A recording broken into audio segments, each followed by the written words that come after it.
Hey guys, how are you all? Welcome back to Anime World. Today we will see what if Naruto used shadow clones to master every jutsu. If you like our video, then please like, share and subscribe to our channel. So let's start.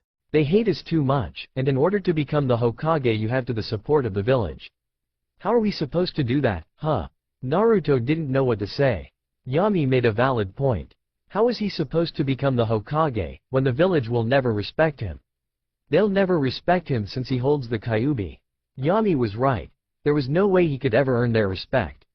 He'll always be alone. Yami sighed, seeing his other half in inner turmoil. Maybe there was a way to reach a compromise instead of taking over his body. Look, I have an idea. Instead of taking over your body, I'm going to meld into you so that we can become complete. I know you probably won't understand any of this, but you are the yang half, which is due to your boisterous attitude and physical ability. I am the yin half, which means I am your logic, reasoning, and intelligence. Once I meld into your being, we can achieve balance. Don't worry, you will still be the same. The only difference is that your repressed emotions like anger will be used more often, and your logic, reasoning, and observance skills will be increased. So, do we have a deal? Asked Yami after his long explanation. Naruto thought about it for a few seconds. Although there were a lot of things that he did not understand in the explanation, Naruto understood a few things and only saw benefits by fusing with Yami. So, he vigorously nodded his head and held his right hand out towards Yami. Yami took Naruto's hand with his own, and a bright light engulfed the entire sewer. Naruto woke up this morning feeling better than ever. He was able to see things more clearly. One thing is for sure, this place is a dump. Maybe he should clean up the apartment before he goes to take a picture for his ninja ID. He formed a cross sign with his fingers, and 13 shadow clones poofed into existence. There was a problem though, he wanted to form 2 Kage Bunshin. Not 13. Well, at least he had more hands for cleaning up. It took 30 minutes to clean up the apartment with all of his clones. That was just enough time to get himself ready for the day. Before Naruto brushed his teeth, he ordered his clones to dispel. Before he picked up the toothbrush, he hesitated. He received memories of his clones doing various jobs all over the house. He also got a tiny pang of pain due to the rush of memories. This could be a very useful tool for training. But first he needed a way to get rid of these headaches. After he cleaned himself up, Naruto walked out of his apartment, locked the door, and walked towards the Hokage Tower. Naruto was walking down the road, seeing all of people he'd walked past glare at him. These people made his anger flare. How dare they glare at him? He is saving them from certain and utter oblivion, yet they have the gall to treat him with such animosity. He began to glare at them as well, which caused some to look shocked, while others narrowed their eyes at him even further. Suddenly, a random man that was walking down the street purposely bumped into Naruto. "Hey, watch where you're going, brat," the ignorant man exclaimed. Some of the villagers smirked at this. The smirks dropped, and instead turned into looks of shock after what happened next. Naruto got up quickly, jumped up to the man's eye level, and punched his right eye. The man fell on the ground and Naruto planted his left foot on the man's sternum. Naruto's eyes showed pure fury, and while his irises were still blue, his sclera turned black.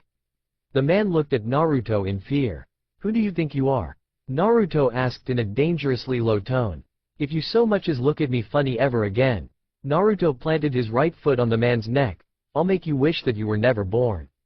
"Got that, scum?" The man made a gurgle sound that sounded like a yes. Naruto then grabbed the man by the collar and threw him into the crowd and onto some other people, causing them to topple over. The crowd fearfully scattered and made a pathway for Naruto to walk through. He went through the pathway while scowling. Unknowingly, an Anbu unit in the tree watched the entire scene unfold before him. He had to tell Sandaime-sama about this as soon as possible. The Anbu then vanished using Shunshin. Naruto took a normal photo for his ID. He was going to paint his face, but he decided against it. The Hokage would have made him retake the photo anyways. He spent his day with a boy named Konohamaru. He taught the boy his infamous, now A-ranked Kenjutsu, the Jutsu. But before Naruto ran off with Konohamaru, he sent 2 shadow clones to the library. They used henge even though the librarian held no bias against him. He just did not want to raise suspicion. Naruto going to the library? Ha, what a joke. The clones came back with basic information on the shinobi arts that Naruto could use during his career. Not only that, but they found out that there were 4 floors in the library. There was the civilian academy student floor that included basic information on the shinobi arts, E-ranked jutsu, and books for the civilians to read.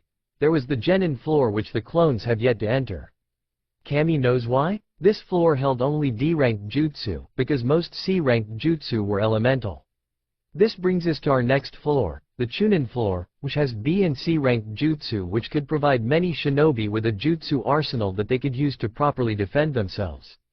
Sadly, Naruto could not enter this floor, because he is not yet a Chunin. Lastly, there is the top floor, the Jonin floor. This floor has a to B ranked jutsu that can often change the tide in any battle. But for now, Naruto will stick with his Kage Bunshin, Kawarimi, and apparently solid henge. Due to his increased observation, Naruto noticed that his henge is solid. He could even reach scrolls that he can't reach at his own height. The possibilities were endless with this jutsu. He evilly chuckled at this, and Ayame gave him a weird look before she worriedly asked, "Are you okay?" Naruto looked sheepish and rubbed the back of his head before he smiled and exclaimed, "I'm great, Ayame-chan." Ayame took that as an "okay" before she smiled brightly at the young boy. She always enjoyed his company around the ramen stand. He was always her favorite customer and was practically her little brother. Moments later, Tucci, the owner of the stand and Ayame's father, came in with a large grin and said, "One Naruto special, for our favorite customer." Naruto hungrily eyed the ramen, before he began devouring them. His goals may change, but his love for ramen, Iruka, and the Ichirakus will never change. He then thought about his former goal to become Hokage. He then figured that he can settle for becoming the most powerful being to ever exist as his main goal. Other than that, he didn't have anything in mind.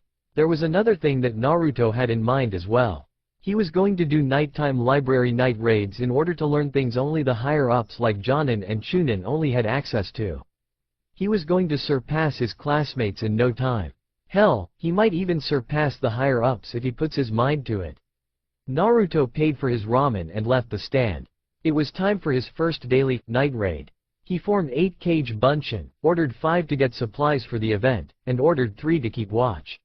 He went to one of the shops and bought all the necessary supplies to break into the building. Naruto formed 5 more Kage Bunshin, and had one of them pick the lock. With an audible click, and a twist of the knob, the door opened.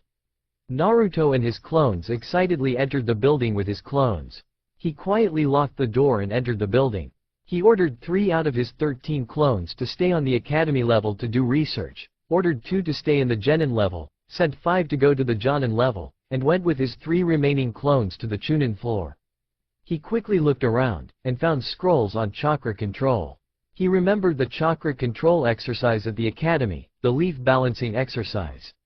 He could use that as well, but along with this he has found other exercises: tree climbing, water walking, and waterfall walking. That's 4 chakra control exercises that he can use. Not only that, if he continually practices chakra control, he can increase his already ridiculously large reserves. This will definitely come in handy. He formed a Kage Bunshin and dispelled it immediately to send his clones the message to dispel after they were done and to form their own clones to keep watch. Naruto copied the chakra control scrolls onto other scrolls, and left the library. He walked into his apartment building at 3 o'clock in the morning. He was definitely going to be tired tomorrow. But he still had so much energy from his excitement. Maybe he could practice his chakra control tomorrow, but for now he needed to rest. Naruto woke up the next morning feeling refreshed. So many things turned around for him yesterday. Especially, the night's raids. Naruto noticed something that bothered him though. The clones that he sent to the Genin, Chunin, and Jonin level floors had trouble comprehending some of the new information that they read overnight. Naruto guessed that he had to start from the basics of shinobi jutsu theory, science, and battlefield tactics. But that doesn't mean he's going to stop the night raids. No, he's going to have his clones work overtime. From morning, evening, and night, his shadow clones are staying in the library around the clock. Naruto then formed the hand signs for the Taju Kage Bunshin no Jutsu and formed 27 clones. He meant to make 10. Oh well, the more the merrier, right? Alright, I want every single one of you to study nothing but the basic shinobi arts. That does not include ninjutsu, genjutsu, and taijutsu in any shape or form. This is so that we can gather knowledge that will benefit our future. Now go out there and get all the information you can," exclaimed the blonde Jinchuriki. "Got it, boss," the clones chorused before they all exited the apartment. Naruto was pleased with them and then remembered the chakra control exercises that he discovered last night.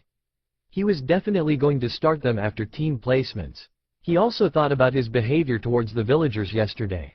He needed to learn to control his urges of violence, and harness his newfound hatred. Naruto decided it was time to leave his apartment and head towards the academy. Naruto was walking down the road and noticed that the villagers were starting to show looks of fear instead of hatred. He mentally snorted, "Serves them right for the way they treat me. But, I do need to show at least some restraint before I start killing these assholes," thought Naruto. He just settled for glaring at the fools that dared to glare at him. Soon, he reached the academy and walked towards his old classroom. Some people were there already, but not many. They were all talking to their friends, and chatting about what they will do when they go on missions. How pitiful. "Hey Naruto, what are you doing here? You know this place is for graduates only," stated Shikamaru. "I did graduate. See the headband Shikamaru, huh, you see it?" Shikamaru sighed and muttered troublesome before he took a nap. Naruto then took his seat, which was one chair away from Sasuke. He was bored and decided to take a nap as well. He folded his arms on his desk, put down his head, and let the darkness take him into blissful nothingness. Naruto opened his eyes, only to find that once again, he was in a damn sewer. But then, a ridiculously great idea struck Naruto's mind. He decided that maybe he could do a little touch-up to the Mindscape. Since it was his reality, he could do whatever he wanted. The first order of business was creating 7,000 shadow clones. He was going to settle the headache problems from memory feedback right now. Listen up everyone. You are all in charge of keeping the memories from the cage bunchins in the real world from making me go brain dead due to an influx of memories. If you all go down the southwest corridor, there will be a large building that will receive all my clones' memories. Your jobs are to organize the memories so that I can properly assess and use them. Everyone may leave, except for you, Naruto said as he pointed to one of his clones. You will form your own clones. Go around the Mindscape, and fix anything that might cause me any problems, got it? Yes sir. Good, you can leave now. After his clone left, Naruto decided it was time to exit the Mindscape. So he closed his eyes and willed himself to awaken from his slumber. Naruto woke up only to hear Sakura, his crush, and Ino, her ex-best friend, arguing about who entered the room first. Wanting to avoid any confrontation with his crush or any other girls trying to sit next to the Uchiha heir, Naruto moved to another empty seat near a window. He took this time to study his scrolls on chakra control. Soon, he heard Iruka begin to announce the genin teams. Team 7 will consist of Naruto Uzumaki, Sakura Haruno. Naruto cheered, while Sakura groaned, and Sasuke Uchiha. Sakura cheered, while Naruto made an indignant cry, fuck. The students laughed at this. Naruto, watch your language, shouted Iruka. Sorry Iruka-sensei, sulked the blonde-haired boy. The rest of the time was uneventful. While the other teams were picked up by their Jonin-sensei, Team 7 waited for their sensei for 3 hours. Naruto was about to leave until the door slid open. This must be their sensei. My first impression of you three is that I hate you, the silver-haired Jonin said with an eye smile. Sasuke scowled, Sakura was fuming, while Naruto flipped him off. Kakashi found it quite humorous. Meet me on the roof. It took a while, but the 3 genin finally made it to the rooftop. Took you long enough, said Hitaki. The 3 genin scowled at their sensei. So, tell me about yourselves. First, start with your names, then likes, dislikes, hobbies, and plans for the future. Why don't you go first, sensei? Asked Sakura. Okay, my name is Kakashi Hitaki. I like things. I dislike other things, hobbies. I have lots of hobbies, and my plans for the future are none of your business. All we learned was his name, thought the 3 genin simultaneously. Alright, you first Blondie. Naruto scowled, then said, my name's Naruto Uzumaki. I like to eat ramen, and I hate the time it takes to cook them. My hobby is pranking, and as for my goal, I don't have one. This threw Kakashi, Sasuke, and Sakura for a loop. Didn't Naruto always shout about becoming Hokage? They couldn't believe that Naruto actually gave up on something. But what they were unaware of was that Naruto did have a goal. He just didn't want to announce, because it could raise suspicion from the higher-ups. After everyone finished their introductions, Hitaki told them about a survival exercise that will determine whether or not they become shinobi. They were told to meet him at training ground number 7, to meet 5 o'clock in the morning, and to not eat breakfast. After that, Naruto was going to ask Haruno to have lunch with him, but he needed to prepare. So, instead he walked to the ninja equipment store to get supplies and walked home to prepare for the night raid. The librarian was about to lock up, so the clones dispelled and the memories were instantly sent to the Mindscape memory storage. The Mindscape clones sorted the memories and sent them to Naruto's brain. Once that was over, Naruto put on his gear and prepared to head to the library. Naruto was currently in the library at midnight with 30 shadow clones reading a large variety of scrolls and books. Naruto was currently reading a book on shinobi squad tactics. He found tactics for squads that have 4 to 12 members. He was definitely enthralled with every member's role in the tactics. His favorite tactic so far was the zone tactic I. It was solely focused on dividing up the squad members in different quadrants of the battlefield. It gives the enemy a hard time to recover and can result in the opposition eventually tiring out. But there was one problem. He couldn't figure out a way to have direct communication with his clones without wasting chakra. If he could do that, he wouldn't have any flaws in his tactic. "Hey boss," said a voice in Naruto's head. What the hell, thought Naruto. "Hey boss, don't worry, it's just me. I'm the clone you ordered to go around the Mindscape and fix things up. Remember?" Naruto remembered the clone and sighed in relief. "Yeah, I remember you. How are you able to communicate with me? I couldn't help but overhear your problem, and I just wanted to let you know that I've already solved it. I came up with idea this morning and I've been working on it ever since then. The expected finish time is 5 a.m. tomorrow." "Whoa, really? That's so cool. Great minds think alike, I guess." He inwardly laughed. Once he finished laughing, he spoke in his mind again saying, "Well, when you're finished, or if there are any complications, let me know. And I'm officially promoting you to second in command. I won't let you down, boss." "I know you won't." After their mental conversation ended, Naruto decided it was time to go home. He was going to get up early to make breakfast in the morning. Naruto noticed the way his sensei said about not eating breakfast, sounded like a suggestion instead of an order. Thank Kami he got a higher form of observation from Yami. Anyways, his clones would most likely dispel later. He put on his pajamas once again and went to sleep. It is currently 4 o'clock in the morning. The sun has not yet risen, and most of Konoha's residents are sleeping. All of them, except for Naruto Uzumaki.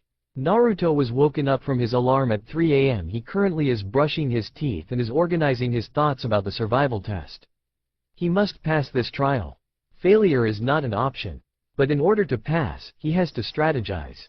The reason he woke up so early was because he wanted to survey the battlefield before getting there. Surprisingly, one of his clones beat him to the punch and decided to overlook it at night.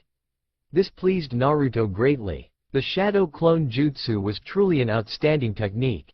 The independence of every single clone really mattered in the category of information gathering and even in the heat of battle. He walked into his kitchen only to find a map on his table. It was a map of the entire training ground. One of his clones must have dropped it off last night.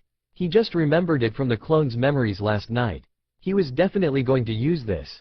He put various circles and X marks on the map. He ate a bowl of ramen for breakfast, before walking out of the door and forming 37 shadow clones to go to training ground number 7. He went back inside to pack his bag, which held 15 paper bombs, 30 smoke bombs, and 3 sets of ninja wire that were 20 feet in length. He decided to make 14 more shadow clones to lay traps on the training grounds. He currently had 51 shadow clones in use as of now. Before he left, he decided he needed to speak to someone. "Hey, are you still there?" asked Naruto in his mind. "Hey boss, what's up?" asked the mind clone. "Is the communication system ready yet?" "It's ready, boss." "Okay, how do I use it?" "Well, it's simple. You have to release your chakra while coming up with a thought. You will be able to sense the other clones, wherever they are, and you can send messages to any clone you want. This can work with the clones as well, and they are able to send messages to you or other clones. Awesome. Hell yeah, it is. Alright, well, are there any more updates? Actually, there is more. The clone's tone became serious. I just found out the Kyuubi's chakra is leaking into our own, and it gives us more chakra. The problem is that the more chakra we get, the worse our chakra control becomes. I wanted to ask about your thoughts on the current problem. Naruto had to really think about this. It was really great that he was receiving more chakra from the fox. Although, it could constantly cause problems for his chakra control, which was already abysmal as it is. He needed to figure out which one was more important than the other. But Naruto then thought, why not both? Okay, here's what you're going to do. You should make several other clones in the Mindscape to find a way for the Kyuubi's chakra to stop leaking into mine. We will close the link during the day, while during the nighttime we reopen it and receive more chakra. I will constantly work on chakra control exercise, which could also build my reserves. That way, I could just practice my chakra control during the morning and the day. By constantly working on my chakra control, my control over my chakra will soon surpass the amount I'm getting. That way, I can probably start on medical ninjutsu and genjutsu practice. Great idea, boss. I'll be sure to use this idea as soon as possible. Awesome. Thanks for the update, you are officially dismissed. After Naruto finished talking to the clone, Naruto sent a message to all of his clones' minds to hide by using henge to blend into their environment. Naruto decided that this was a good time to leave his apartment, and so he began to travel towards Training Ground 7. Naruto waited for a few minutes before his teammates arrived at the training ground. He greeted them when they arrived, but they just ignored him. Naruto's darker thoughts began to come to his mind. His sclera became pitch black.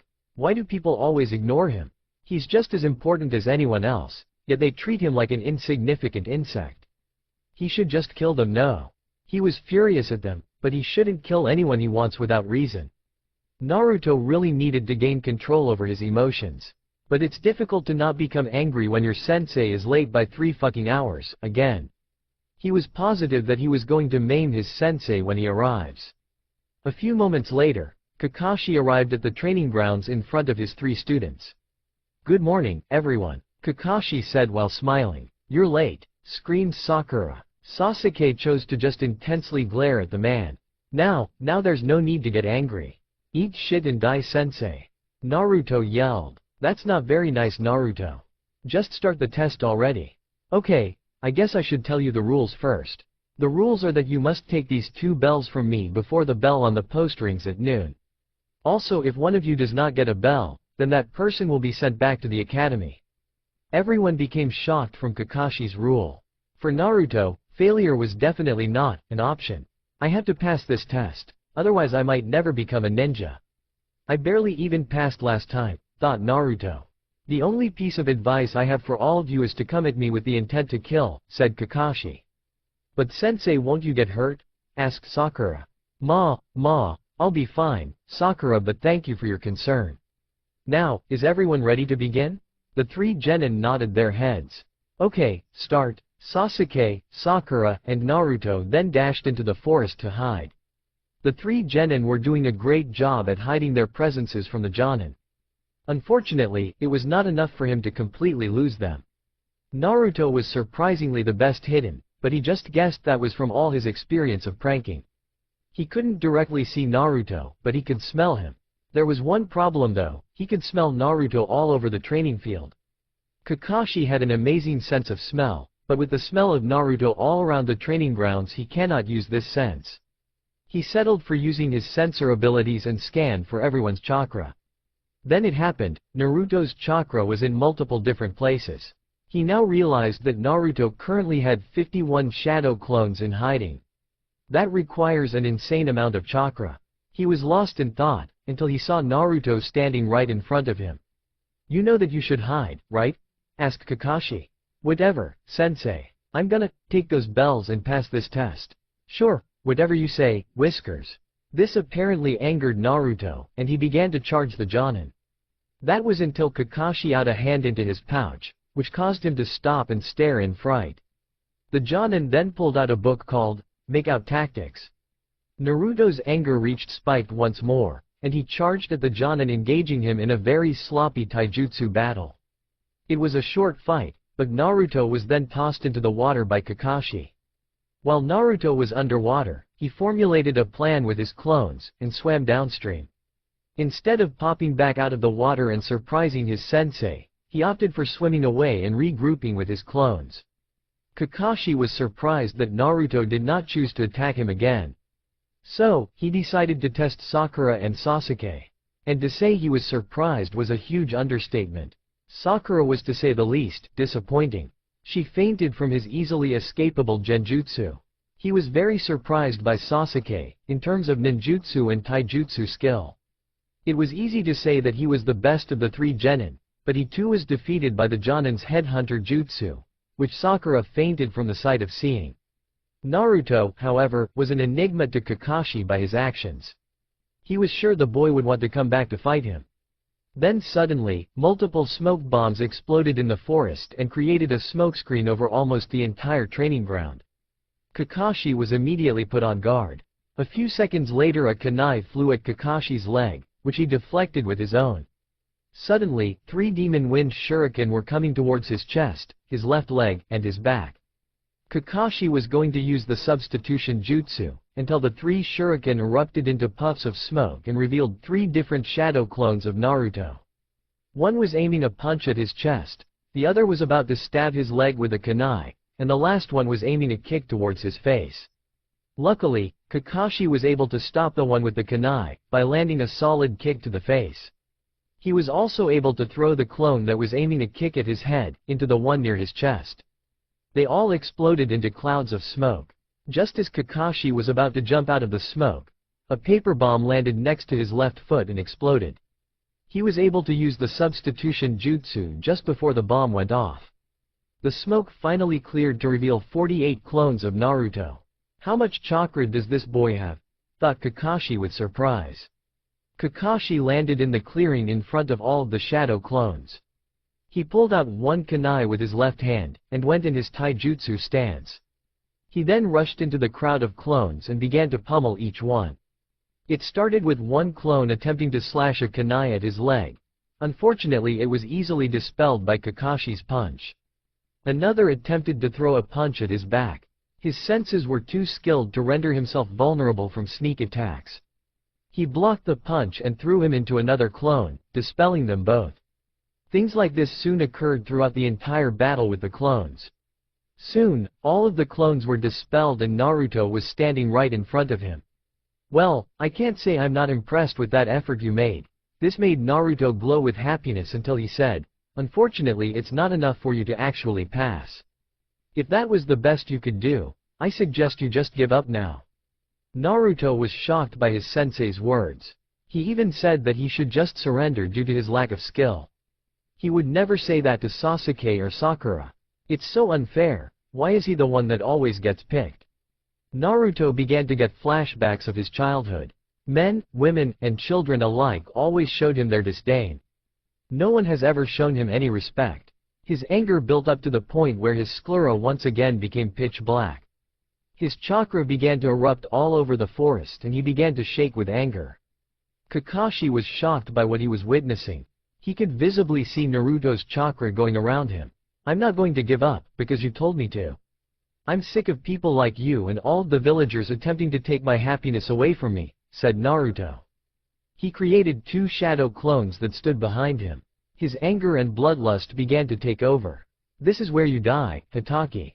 Naruto charged at Kakashi with impressive speed and threw a punch at him, which Kakashi blocked. The clone on the right kicked him in the stomach, which made him skid a few feet away.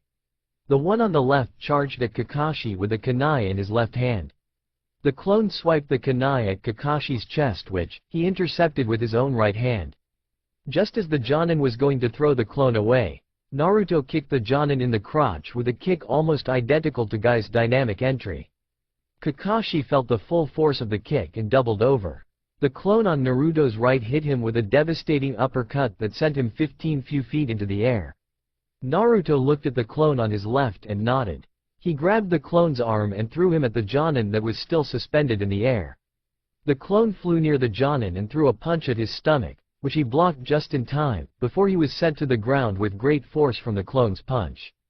Kakashi landed hard. He was sure that punch would most likely make him sore in the morning. Naruto walked towards Kakashi until the bell rang. Shit, he took too long. Now he could never be a ninja. How was he going to achieve his goal of becoming the most powerful being in the universe when he can't even pass the academy? Kakashi decided not to tie any of the 3 genin hopefuls up to one of the posts. Well, I have to say I am very disappointed in you all, the Jonin said. Sakura looked upset by her failure. Sasuke glared at the ground, and Naruto was fuming from not being able to get the bells. You all were pretty disappointing really. And I expected more from the last of the Uchiha clan. Sasuke charged at Kakashi with full intent on killing him. Unfortunately, his attempt is thwarted when he somehow ended up underneath his sensei. You all never really got it, did you? The true meaning of the test was teamwork. Naruto, you always did things on your own. Sakura, you were always searching after Sasuke instead of helping Naruto. And Sasuke, you always think that the others are beneath you. You only regarded them as people who get in the way. Sakura, kill Naruto now, or Sasuke dies. Everyone looked at their sensei in shock. That is until Naruto threw a kunai at Kakashi. He wanted teamwork, he'll show that asshole teamwork. Sakura, help me get Sasuke Teme from Kakateme. We're going to kill this bastard, shouted Naruto. Sakura looked unsure, but then nodded with a face of determination. You honestly think that you're going to get Sasuke back? Asked Kakashi. We're going to get Sasuke back from you, Kakashi-sensei, even if we have to risk our lives for him, yelled Sakura. Naruto nodded in agreement. Well, congratulations, you have all passed the test. What do you mean? Asked Sakura. Naruto and Sasuke also looked confused. Kakashi sighed. You all risked your lives for your comrade even though it meant certain death. You broke my rules in order to save him. Remember, those who break the rules are scum. But those that abandon their comrades are worse than scum. He got off of Sasuke. Congratulations, you are all officially a part of Team 7. He said with an eye smile and thumbs up. Sasuke smirked, Sakura started cheering, and Naruto smiled. He dismissed them for the day, and went to report to the Hokage of their progress. Ah, Kakashi, so nice of you to finally join us, said the 3rd Hokage. Kakashi bowed to his aged leader. Now that you are here, what can begin? Team 1 failed, Team 2 failed, Team 3 failed, Team 4 failed, Team 5 failed, Team 6 failed, Team 7 passed. Everyone was shocked by his answer, but said nothing. Hiruzen decided to smirk. Team 8 passed, said Kurenai. Team 10 passed, said Asuma. Okay, well, congratulations to Teams 7, 8, and 10 for passing their genin. You are all dismissed. All of the Jonin left the office using Shunshin. After the 3 genin separated, Naruto went to the Ichiraku ramen shop to tell his Tuchi Jiji and Ayame-chan about passing the survival test. They even gave him 2 bowls of ramen on the house. He thanked them for the meal and went back to his apartment to take a shower. It was currently 2 o'clock in the afternoon. He could get some of his chakra control practice out of the way. He went back to the training field and walked into the clearing. He summoned 24 shadow clones. Alright guys, today we are starting the tree walking exercise. Everyone needs to find their own tree and start. We have a long day ahead of us. Naruto also decided to find his own tree to practice his chakra control exercise. Each time, a clone dispelled to help the others progress, Naruto would create a new one. When midnight struck, Naruto decided it was time to head home. He was almost able to reach the top of the tree. He just needed to practice tomorrow. He created 15 shadow clones and sent them to the library for the night raid. He wanted to join them, but he was too tired to go with them. The blonde-haired boy was sure that his chakra reserves grew today from the continuous activities that he went through today. He took a shower, put on his pajamas, set his alarm, and went to sleep. It is currently 3 a.m. Naruto woke up with childlike excitement, because today was going to be the first mission of his ninja career. He couldn't wait to fight all of those giant monsters, fight large, burly rogue ninja, and save princesses from their doom. He hasn't been this excited since he got his apartment. Speaking of which, Naruto was considering moving to a home with a lot more space. He might want to conduct experiments or train at home during the near future, but he can't do that in this tiny apartment. If he's lucky, he could probably buy a mansion. Another thing that crossed the boy's mind was the memories from the shadow clones. He remembered that one of them read something about nature and shape manipulations. He would look into those soon, because they seemed really cool. Another one looked up all the different subjects of a shinobi's skill set. The clone looked up ninjutsu, genjutsu, taijutsu, bukajutsu, shurikenjutsu, bojutsu, kenjutsu, kekai ninjutsu, iryo ninjutsu, jikukan ninjutsu, nintaijutsu, juinjutsu, and fuinjutsu. He needed to be able to use them all if he wanted to become the most powerful being to ever exist. He should start with the basics first: bukajutsu, shurikenjutsu, and taijutsu. He also just remembered something that he forgot to do last night. "Oh shit," screamed Naruto. "Hey, can you hear me?" "Hey, boss," greeted the head Mindscape clone.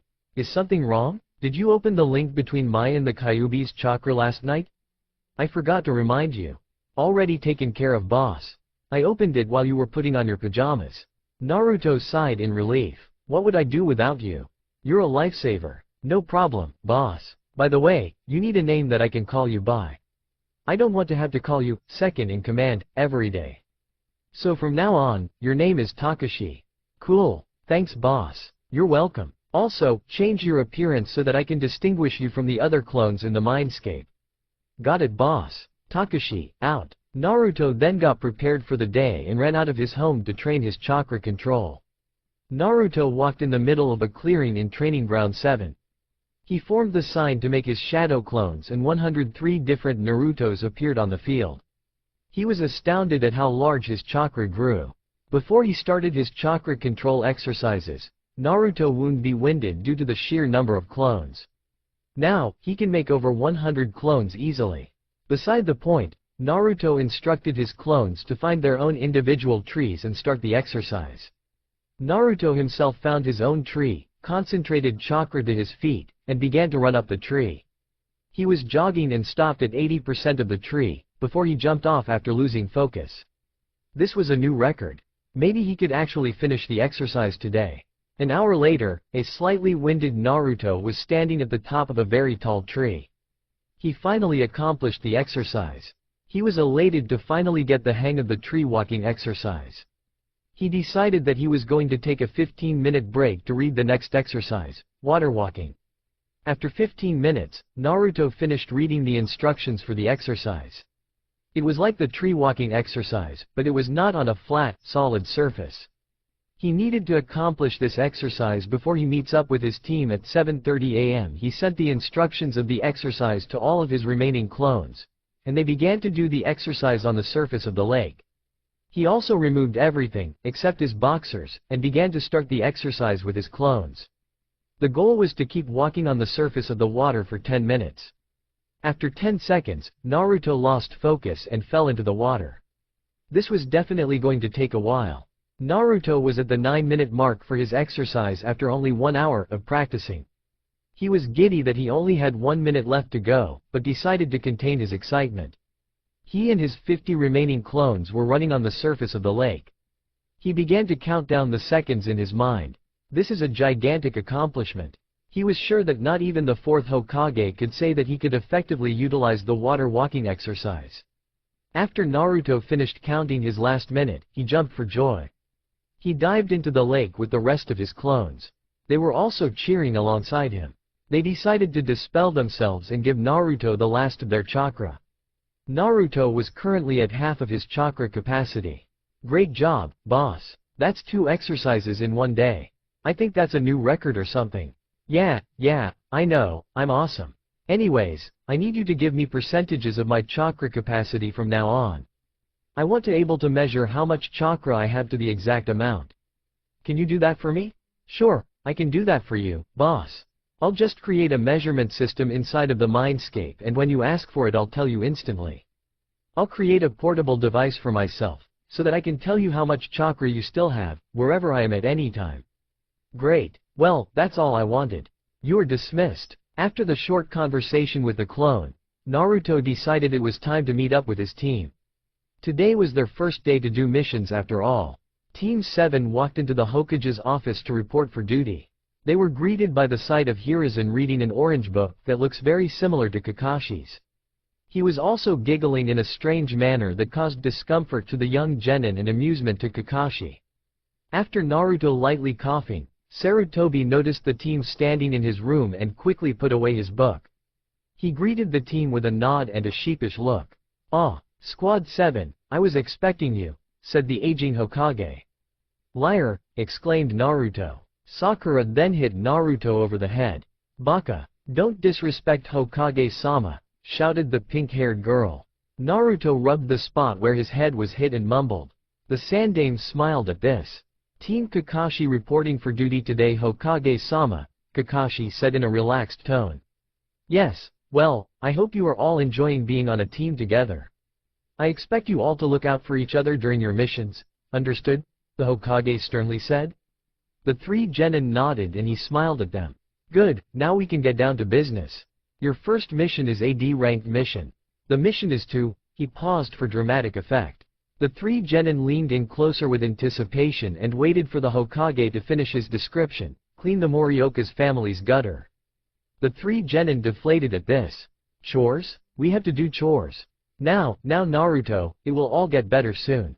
If we do enough D-ranked missions, we can be eligible for C-ranked missions that occur outside of the village." Naruto gasped. "Really, we can go outside of the village?" "Really," Kakashi simply responded. "Alright, let's get these lame-ass missions out of the way. Everyone is dismissed, except for you, Naruto-kun," said the third Hokage. Naruto was surprised that the old man wanted to speak with him. Once the rest of Squad 7 left, Sarutobi curiously observed the blonde-haired boy. "What's wrong, old man?" "Well, Naruto-kun, one of the Anbu reported to seeing you assault a villager in self-defense." "Is this true?" Naruto nodded. "Yeah, the guy wanted to start a fight with me, so I knocked him on his ass. I made it known that if anyone tries that again, they're getting the beating of a lifetime." Hiruzen sighed. "Naruto-kun, although you were right in defending yourself, I need you to control yourself around the villagers. I know what they are doing is wrong, but try not to antagonize them. In this situation, however, you were well within your rights to act against the one that assaulted you. If this ever happens again, do not hesitate to strike back, understood?" Naruto nodded once again. Hiruzen smiled at the boy, got up from his desk, and ruffled his hair. The Uzumaki smiled at him. "Now, run along and meet up with your teammates, Naruto-kun. I am sure they are waiting for you." With that, Naruto left the Hokage's mansion and met up with his teammates. After an hour, Squad 7 completed their first mission and reported to the mission hall. The Chunin behind the desk nodded after Kakashi gave him the mission scroll. The Chunin gave them their pay for their mission, 15,000 ryo evenly split between the entire team. Kakashi, Sasuke, Sakura, and Naruto headed towards the door to leave the Hokage's mansion. When Naruto reached the door, he turned around. He began to walk back to the mission hall. "Naruto, where are you going?" asked Kakashi. "I'm going back for more missions. I just realized something. These D-ranked missions are a goldmine. If I save up, I can finally afford to buy a house," said the supposed last Uzumaki. "Oh, well, that is really insightful, Naruto. When you finish your missions, just come back to the mission hall and give the scroll to the Chunin behind the desk." Kakashi smiled at his student. Naruto nodded and went straight to the mission hall. Naruto went to the front desk and asked, "May I have 30 D-ranked missions, please?" The Chunin behind the desk looked horrified.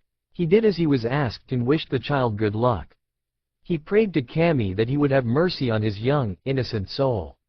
Naruto completed all the missions he ordered in a couple of hours, thanks to the help of his shadow clones. He went back to the mission hall and returned all the mission scrolls to the Chunin. The Chunin absently took all of the scrolls and paid Naruto 150,000 ryo, which he gladly took. Naruto went to the home renovation store and found a magazine on real estate. He took it home and found a few landscapes that he was willing to buy, so that he could build his own home from the ground up. Naruto was low on chakra, so he sent 8 shadow clones to the library tonight. He briefly discussed today's events with his Mindscape clone, and asked him to open the link between his and the Kyuubi's chakra once again. He was exhausted, so he quickly went to the bathroom to take a shower, put on his pajamas, and fell asleep. Naruto woke up, at 3 a.m., in his bed refreshed from yesterday's events. He was amazed by how useful the shadow clone jutsu was. There were so many things to use it for, and only he could use them to the fullest ability. Not only that, but he could transform into anything he wants. "Ha, take that Sasuke Teme." "Hey boss," said the Mindscape clone. "What's up?" replied Naruto. "Nothin' much boss, just letting you know that we've closed the link between you and the Kyuubi again. And also, can I give you some suggestions on the shadow clones for today?" "Sure, go ahead. Since we have over 1,000 clones at our disposal, we can use that to our advantage. But, I also want to be conservative with our chakra. I was suggesting that we have 30 of our clones work on perfecting the tree walking exercise, and 50 of them perfect the water walking exercise. You should take one exercise at a time, so while you and the first 80 clones are at the training field, you should send 10 clones to the library. If you successfully perfect the exercises, I suggest working on the leaf balancing exercise. We want to be able to use medical ninjutsu and genjutsu, so we need to perfect our chakra control to the fullest extent. When 8 o'clock hits, go to the bridge and meet up with the team. I know Kaka-sensei Baka won't show up yet, so I think you should practice on perfecting your brawler taijutsu style. I know what you're going to say, why the hell would I keep using that style, when I could learn a new one? Well, here's why you should. If you learn a style that has already been created, there is always the possibility that someone knows your style and the loopholes in it. Plus, it would be super cool if we make our own style. After we do our daily D-rank mission, I suggest you make 900 clones and request 50 missions so that we could earn 250,000 for the day. That's 255,000, and you will still have enough chakra for 30 more clones. Make 10 more to help the first 10 at the library with their studies. Then the entire day will be finished. Sounds like a plan. And with that last thought, Naruto left the apartment and headed straight for the training field. Naruto was casually walking through the village. It was still 3 o'clock in the morning, so most of the villagers were sleeping in their homes. It felt nice to walk down the streets and not be glared at. While he was walking through the red light district, the area with the most criminal activity in the village and also the location of his home, he felt a strange attraction from an alleyway. Then suddenly, a strange voice called out to him, "Naruto." Naruto's mind was fighting against going into the alley due to his fear. But oddly enough, his body disobeyed his orders and stalked into the dark alley.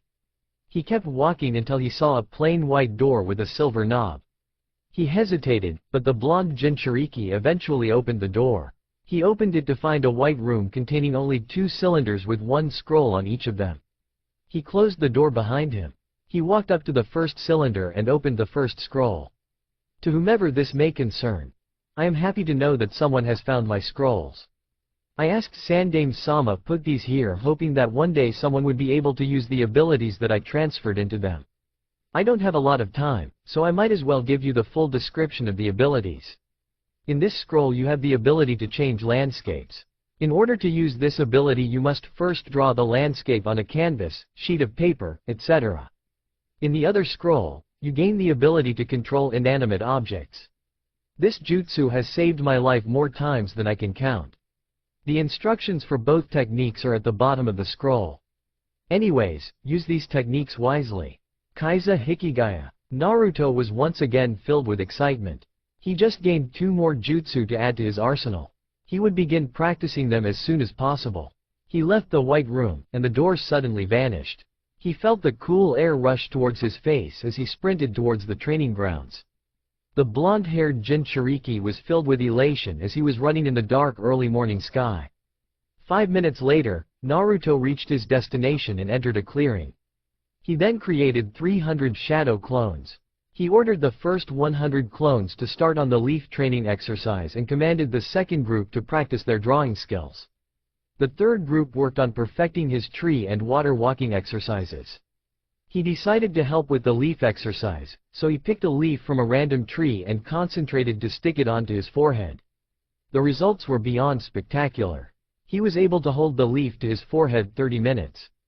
He decided to work on sticking more leaves to his body. By 5 o'clock Naruto was able to stick 20 leaves to his body. He felt pride and accomplishment building up inside of him from overcoming one of his worst challenges from the academy days. Now he could begin the final chakra control exercise on his list, waterfall walking. There were no waterfalls near him, so he sent 20 shadow clones on a search for one. He used the remaining 80 clones to practice the animation jutsu. He began to practice the technique himself on a random shuriken in his pouch. He put all of his focus onto the shuriken and it began to rattle while it was on the ground. After a minute, the kunai floated into mid-air and began spinning. A few seconds later, it was spinning and moving all over the training field. He couldn't believe how easy the technique was able to use. Unfortunately, he realized that he was only able to control 3 objects at a time, for the time being, and it took a while to actually get the jutsu to start.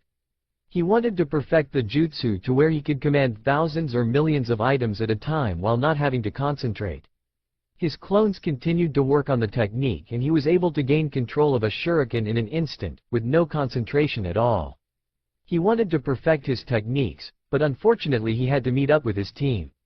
Naruto walked towards the bridge and waited for his teammates. He had 10 minutes before they arrived. He decided that now would be a good time to work on his brawler taijutsu style. He began to go through different motions. The style was more lenient towards Naruto's brute force, which also becomes compatible with his clothing. While he was practicing his style, he also began to ponder on creating his orange jumpsuit to become thicker or stronger to become like a sort of armor. Having protection was very important in close quarters combat. He needed to find a way to strengthen his jumpsuit. But with these thoughts, Naruto found a few movements that could be useful for his taijutsu style. A few seconds after he decided to just wait for his teammates, all of his clones popped. He gained the new information and was about to file it all away for later, until he came across the memory of reading about physical training regimens.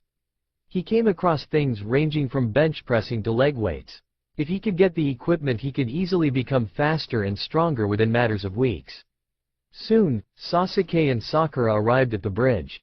He greeted them as usual and decided to use this time wisely. One of Naruto's clones arrived at the bridge with a large pack strapped to its back. "Hey Naruto, what is that thing on his back?" asked Sakura.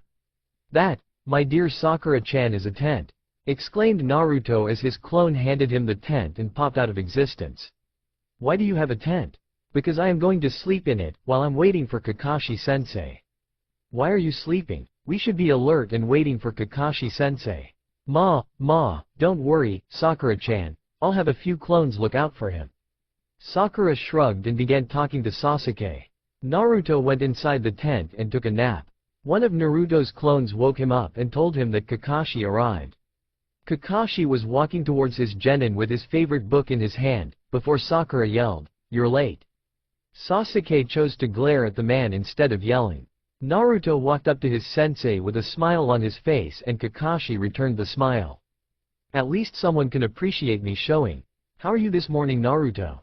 Kakashi asked. Just as he was about to ruffle Naruto's hair, the blonde-haired boy kicked his right shin.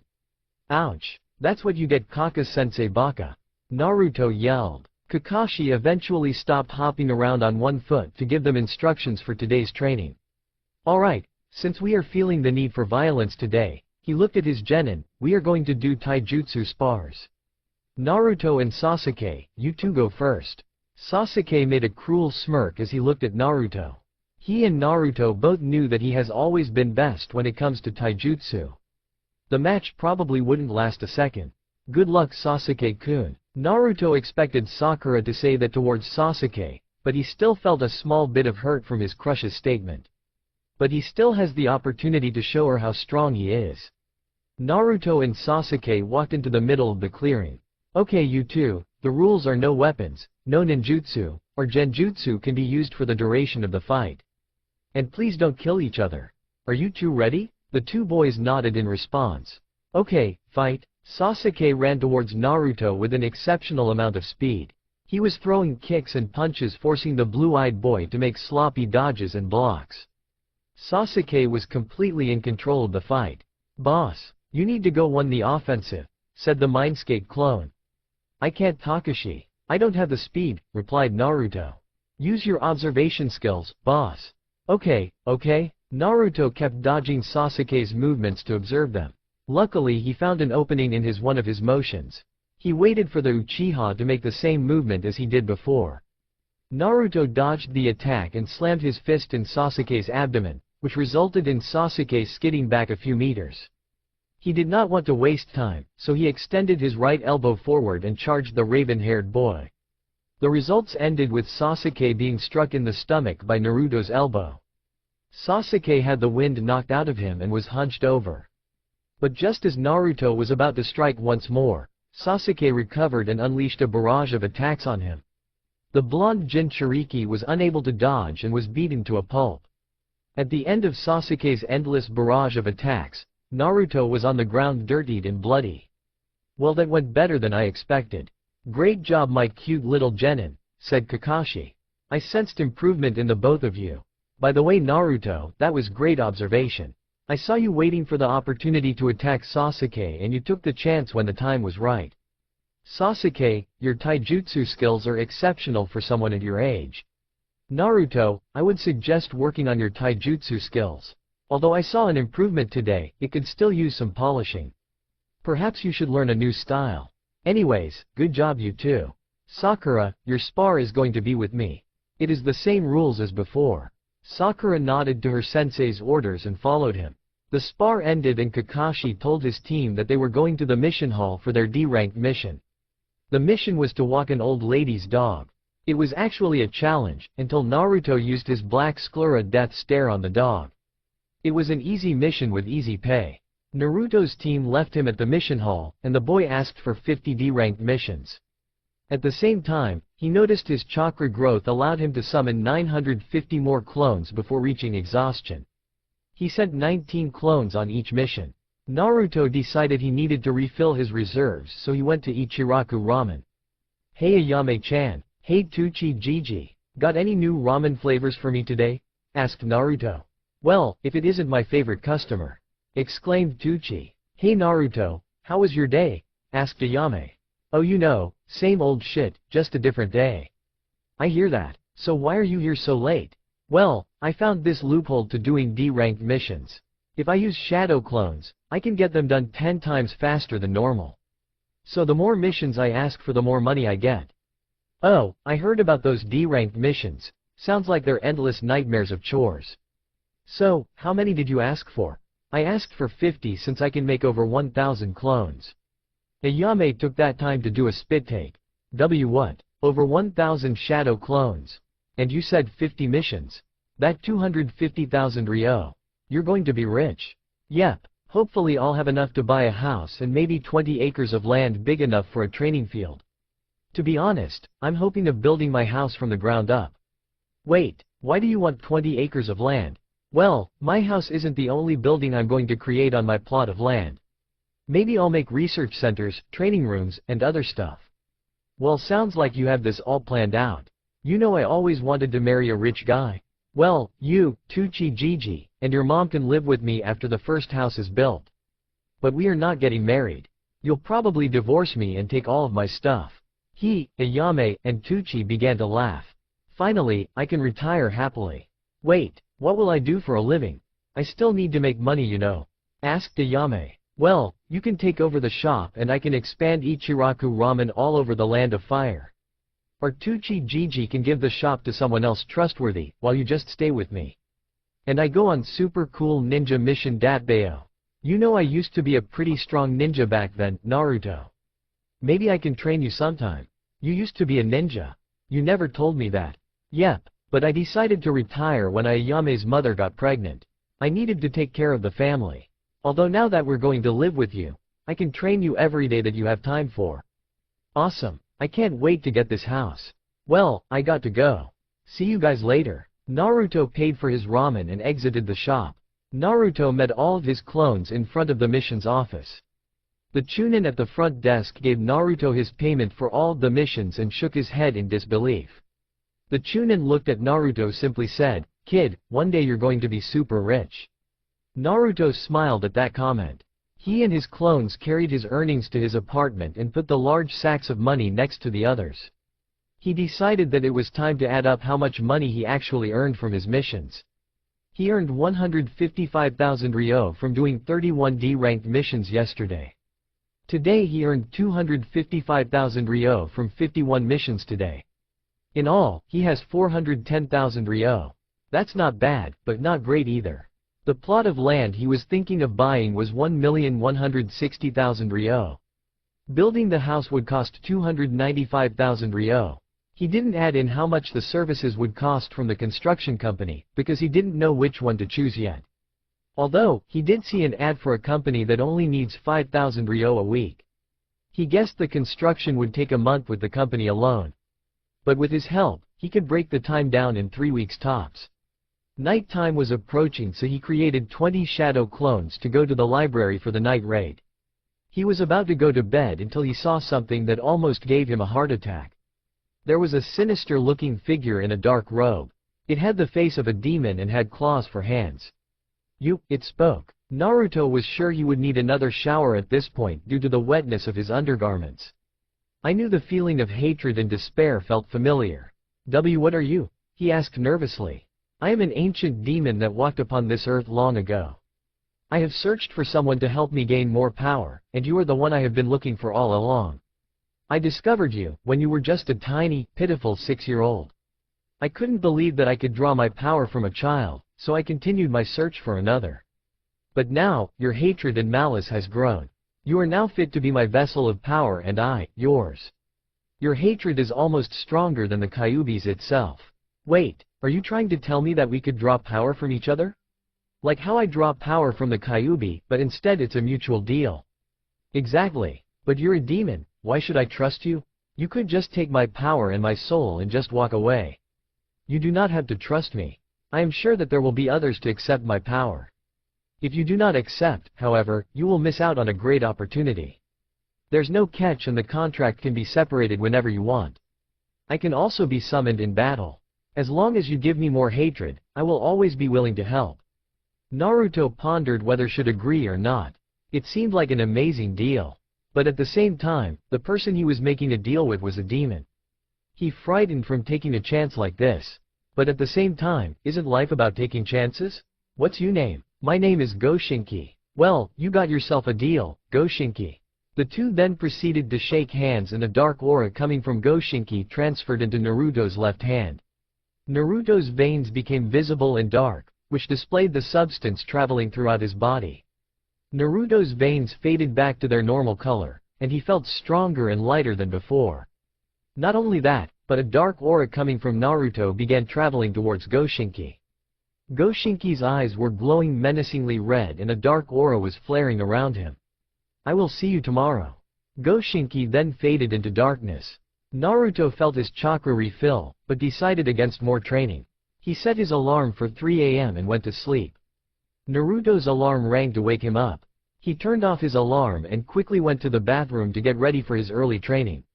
Boss, I have good news, exclaimed Takashi. What is it? Naruto asked curiously. Our chakra reserves doubled last night. Goshinki-san's dark aura doubled our chakra reserves and that's not even counting the Kyuubi's chakra from last night. Now we can create over 2,000 shadow clones. This news was an absolute shock to Naruto. This really was the opportunity of a lifetime. That will make training so much easier. I can get more money from missions too. But this means I need to train my chakra control even more. But all I need to do is make 100 shadow clones for each of the 4 exercises. And I'll still have 1,600 clones left to use. This is one of the greatest days of my life. Naruto and Takashi discussed his training regimen for the day. Due to his shadow clones, Naruto had more time to practice his taijutsu. But he wanted to get his waterfall walking exercise out of the way. Naruto decided to do waterfall walking until 5 a.m. and polish his taijutsu skills until 7:30 a.m. Fortunately for Naruto, his clones from yesterday found a waterfall not too far from the training grounds. He ran out of the door and sprinted towards the dark, mystical early morning air. Naruto was currently running up the waterfall trying to get the hang of the exercise. He could still see the stars in the dark sky, which calmed down his and his clones' frustration of constantly falling. His other 300 clones were having an easier time getting the hang of their exercises. Many of the clones finished their exercises and decided to help with the waterfall walking exercise. Some of them have come close to figuring out the exercise, and shared their knowledge with the rest of them by sending mental messages. While he was doing his exercise, he constantly drifted his mind to his fight with Kakashi during the bell test. He was able to release his chakra to power up his movements. He felt like he used some type of newly developed nin taijutsu.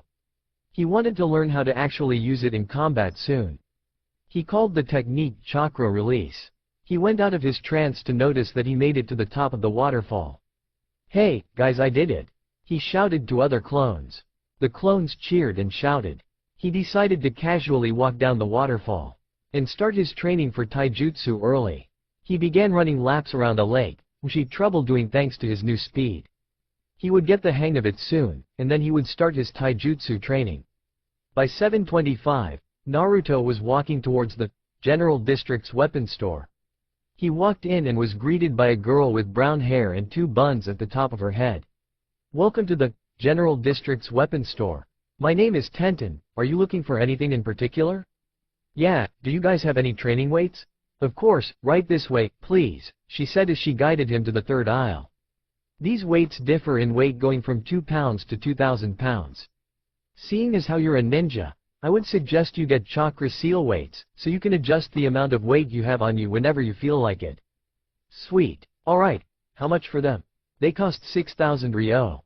By the way, who's your sensei, anyways? My sensei is Kakashi Hitaki. Tenten became visibly pale. You have Kakashi as your sensei. Guy's sensei never stops talking about him. Yikes, anyways, it was nice to meet you, Tenten. See you later. Naruto walked to the training grounds with his new weights on. It felt weird at first, but he started getting used to the weight soon. He did some laps in a clearing so that he could get used to them. After Naruto got used to the feeling of having heavy weights on his arms and legs, he took a nap near his teammates. The 3 genin waited 3 hours before Kakashi arrived. He greeted them as usual and told them that there would be no sparring for the day. Instead, they were going to do their 1D ranked mission and go home. After doing their D ranked mission, Naruto stayed as usual. The Chunin at the front desk was out for the day, so he had to go to the Hokage for a mission. "Hey Gigi," greeted Naruto. "Hello, Naruto-kun, is there something that you wanted to talk to me about?" replied Hiruzen. Yeah, I would like 101 D-ranked missions, please." The Hokage's face was one of shock and horror. Why would you want to do all those D-ranks? "Well, I have my shadow clone jutsu and these D-ranked missions are a goldmine. I just had to do it. Plus, I plan on buying a house soon, with a large plot of land soon and to build a house. Unfortunately, I need 1,465,000 ryo for everything, and I only have 410,000 ryo. I can create over 2,100 shadow clones with my chakra at full capacity. It's not going to be long before I reach my goal." Hiruzen shook his head in disbelief and brought Naruto to the scroll room. Naruto created 1,751 clones for each mission. Naruto was a little winded, so he went to Ichiraku Ramen. He told them amount money he was going to have at the end of the day. After the missions were turned in, Naruto had 920,000 ryo. He only needed 545,000 more ryo, and that was including the construction company. Things were definitely looking up for him. His clones at the library popped and gave him more basic knowledge for the shinobi arts. There were movements from some basic taijutsu forms, which he could add to his own style.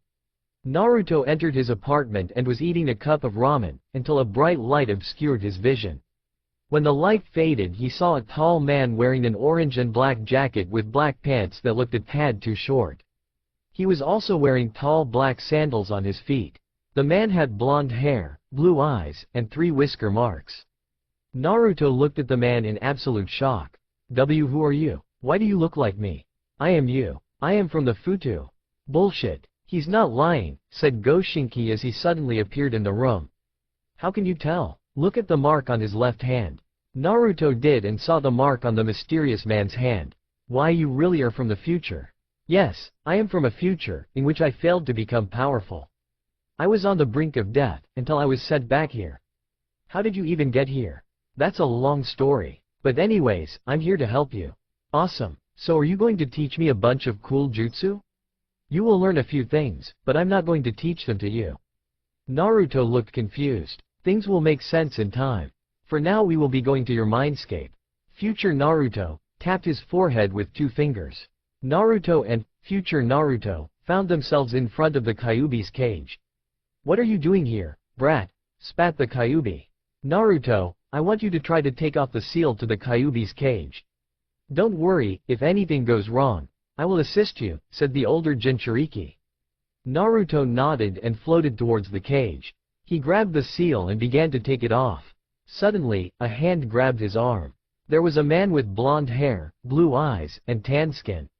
He had a Jonin outfit on with a large white coat with flames at the bottom. Naruto finally recognized the man as his childhood hero, the 4th Hokage. "Naruto, what are you doing?" asked the Yondaime. "Hey, Pops, we need the other half of the Kyuubi," shouted the older Naruto from below. "There's a second Naruto? What is going on here?" "Listen, Dad, we need the other half of the Kyuubi. Trust me, I'm from the future. I was in a huge battle, but I was almost killed by some mysterious people in these dark coats. I am trying to prevent the future from happening the way it did, by giving my younger self an edge. All we need is your help." "Wait a second, the 4th Hokage is my dad." Naruto threw a punch towards Minato with tears in his eyes. "You ruined my life, you bastard. Why would I want any help from you? What kind of father curses their son like this?" "Naruto, I'm sorry that you lived a difficult life, but I had no choice. You were the only person able to hold the Kyuubi, and I can't just take someone else's child and seal it inside of them. You were the only one that could save all of those innocent lives. Don't get me wrong, I am very angry for what the village has done to you. But you are still my son, and I will love you no matter what. Understood?" Naruto nodded and hugged his father. "Okay, I want you guys to go to the secret location of the Uzumaki masks and revive me. Once that's out of the way, we can start the process." "Do you know where it is?" he asked future Naruto. The older Jinchuriki nodded. "Good, see you then." Minato faded out of existence. "Hey, future me." The older Naruto looked at Naruto. "Is it cool if I give you a new for the time being so we don't get mixed up?" "That's fine. You can just call me Gamma," said the newly named Gamma. "Alright, let's go," shouted Naruto as they exited the Mindscape. The group arrived in the basement of the Uzumaki masks. Naruto was looking around at all the peculiar-looking masks. Gamma pulled out a small scroll and unraveled it. He then pushed Chakra into the scroll, which revealed an even larger scroll inside. Gamma formed a shadow clone and looked at Goshinki expectantly. Goshinki pulled out a light blue substance that looked very similar to Chakra. "What is the thing?" asked Naruto. "It's a soul," answered Gamma. "That's a soul?" asked Naruto. "Why do we need it?" "It's for the jutsu I am about to use," answered Gamma. Naruto pumped Chakra into the large scroll, only to reveal a civilian man trapped in chains and ninja wire. Naruto could tell that they were alive from their breathing. Gamma ordered his shadow clone to move the captive man onto a certain spot on the floor. Gamma formed a few hand signs and a soul appeared above the man's head. The soul Goshinki had in his possession moved in front of Gamma. A large amount of complex seals appeared on the floor. Goshinki decided to vanish to avoid any questioning from Minato. "Reanimation jutsu," shouted Gamma. The soul above the man's head went inside his body and he began to scream in agony. The captive man had become surrounded by paper, and the soul in front of Gamma disappeared. The paper disappeared only to reveal Minato standing in place of the civilian man. "Aha, it worked. Good job, Naruto," exclaimed Minato. Gamma nodded towards his father. "Well, I guess we should get this started." Minato held out his fist expectantly waiting for his older son to bump it with his own. Naruto did so and he felt a large amount of power enter his body. The chakra felt warm from the Kyuubi's yin chakra and was easily allowing the energy to flow through his body. Once all of the chakra entered his body, Naruto looked at his hands from his new power. He could feel his chakra reserves growing and had 10 times more energy than he ever had before. "Thanks, Dad," exclaimed Naruto. Minato ruffled his hair and said, "You're welcome, son. Well, I guess it's time for me to go. Take care of yourselves." Gamma undid the reanimation jutsu and Minato turned into paper and ash. He looked at Naruto and said, "Listen. I am going to merge my being into yours, but my memories from the future will be locked away. I don't want to make life too simple for you. You will get my chakra, but you will not be able to use my jutsu, unless you relearn and practice them. I will have instructions for you in your Mindscape, and you can have Takashi look them up at any time. Don't worry about my Kyuubi. Its being will merge with your Kyuubi, which will give you more chakra and power. But keep in mind that the Kyuubi will be a lot stronger than before. The Kyuubi's chakra will give you a lot more power than it originally could. Your own chakra reserves will increase by an insane amount, and the Biju's healing capabilities will increase. Anyways, this could be very beneficial to you in the long run. Any questions? Naruto nodded his head. What is it? Will this hurt? Naruto asked. Yep, replied Naruto. Naruto quickly grasped Naruto's shoulder and turned into tiny particles of red and blue chakra. All of the chakra entered Naruto's body, and he began to scream out many curses. Once it was over, Naruto once again felt the euphoria and exhilaration from gaining more power. The new Kyuubi's chakra combined with the old one's fueled his negative energy, which gave Goshinki in him more strength. He felt the raw power coming from Goshinki, and his muscles grew and his body became lighter. Takashi, how many shadow clones can I create now? Asked Naruto. 50,000. We can create 50,000 shadow clones now. This is so awesome, exclaimed Takashi. Hell yeah. Naruto woke up at 3 a.m. and noticed that he forgot to set his alarm due to his excitement. He giddily went to his bathroom to get ready for his day and briefly thought about his chakra control exercises. His face became crestfallen at the thought of doing his exercises all over again. His expression then became one of determination at the thought of reaching his goals. All he had to do was concentrate, like last time, and he would do fine. He also wanted to practice his landscape jutsu and his animation jutsu. He decided to add chakra to his weights, and ran out of the door. Naruto walked towards his teammates with his clothes drenched, small splinters of wood in his hair, and many leaves on his body. They both showed looks of confusion. What happened to you, Naruto? Asked Sakura.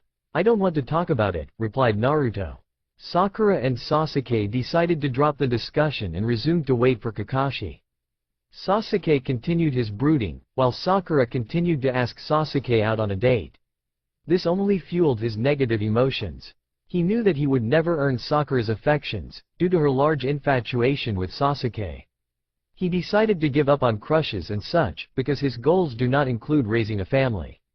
He did not want to gain the love of someone else, he wanted to gain more power. Love will only lead to weakness, and weakness could lead to death. As usual, Kakashi arrived late once again, and was admonished by Sakura. Kakashi decided to do spars for today's training. He was being paired up with Sakura for today. He was not going to treat her with any mercy. He and Sakura walked into a clearing and faced each other. Sakura got into her basic academy stance, while Naruto got into his newly upgraded brawler stance. On my mark, stated Kakashi. Start. Naruto dashed towards Sakura faster than her eyes could see. Naruto was in front of her within a few seconds and punched her in the abdomen. She felt excruciating pain from the blow, and she was hunched over. Naruto slammed his knee into her forehead, which drew a small amount of blood. He threw 3 quick jabs to her stomach and kicked her left knee. She fell onto one knee and was immediately sucker punched in the face. Blood flew from her mouth as she fell back from the blow. She was knocked out on the ground within seconds and was picked up by Kakashi. Naruto, don't you think that you went a little too far with your spar? Kakashi asked tiredly. She needed to learn that being a ninja isn't easy. I am only doing this to keep her safe. Don't worry, Kaka-sensei. I know what I'm doing, answered Naruto. Kakashi sighed and eyes smiled. I guess you're right. I'll perform some medical treatments. Sasuke, I'll spar with you next, so get ready. Kakashi patched Sakura and unsealed a sleeping bag from on his scrolls. He set Sakura inside of it and let her rest. Kakashi, as expected, practically thrashed Sasuke around. Sasuke couldn't get angry, though. The gap in their power was very large, and Kakashi had much more experience. They all went to the Hokage for their new mission. They completed the job rather quickly due to its small amount of difficulty. Once Team 7 came back, they turned in their mission scroll. Naruto, as usual, looked as though he wanted to stay afterwards. His team decided to stick around to see what he was up to. How can I help you today, Naruto? Asked Hiruzen. I would like 2000 D-ranked missions please. Naruto exclaimed. The third Hokage's face paled once again and became visibly older. Then rest of Team 7 became petrified from their teammates' reply. He trusted Naruto's ability to sustain the clone's memory feedback after talking to him yesterday. He was only shocked by the amount of clones he could create. How many can you create? A shinobi must never reveal his secrets. Hiruzen face-palmed and walked to the back room to look for missions. Naruto looked behind him only to see his team looking at him with wide eyes. Naruto, there's no way someone can handle all of those missions by themselves. That's way too many missions for you, exclaimed Kakashi. Don't worry, I got it all under control. Besides, imagine how much money I'll get from all of these missions. Naruto replied. This caused his teammates to do some mental mathematics and resulted in their eyes to widen even larger than before. You're going to get 10 million ryo from these missions. Naruto, that's an outrageous amount of money. Why do you want that much money anyways? Sasuke answered. Naruto explained his situation on building his home and buying the 20 acres of land. Needless to say, the entire team was shocked by Naruto's goal, but they chose to leave it alone. Well, good luck, Naruto. With this amount of money, I'm sure you will be able to create your house soon. Kakashi said as he left along with Sasuke and Sakura. Naruto walked into Ichiraku Ramen for lunch. He decided he should talk to Ayame and Tucci since he had the necessary amount of money for the home building project. Hey, Ayame-chan. Hey, Tucci-Gigi. Naruto shouted. Hey, Naruto-kun, how's the house project coming along? Tucci asked. It's great, I finally got the amount of money I needed. Naruto exclaimed. Really, how much do you have? Ayame whispered to Naruto. I currently have 10,920,000 ryo in the bank, he whispered back. Ayame looked at Naruto in complete surprise. Tucci heard Naruto's response, as well, and fainted from excitement. Ayame squealed and hugged Naruto to the point where his face turned blue. I knew you could do it. You can make a mansion with this amount of money. Hey, you know me, he said as he sheepishly rubbed the back of his head. Once Tucci woke up, he thanked Naruto an unnecessary amount of times. He left the ramen stand and walked towards his home. Naruto was walking home, until an Anbu operative told Naruto to go to the Hokage's mansion. Naruto was confused on why the Hokage needed to see him, but he went anyways. Once he made it into his office, Hiruzen asked Naruto to shut the door behind him. Naruto-kun, I know that you have been working hard since you've become a genin a few days ago. You set a few records for doing this many D ranks in such a short amount of time. As your reward, I am sending you on a lone C rank mission tomorrow. But in order to earn this privilege, I need you to tell me exactly how many shadow clones you can create, said the Sandame.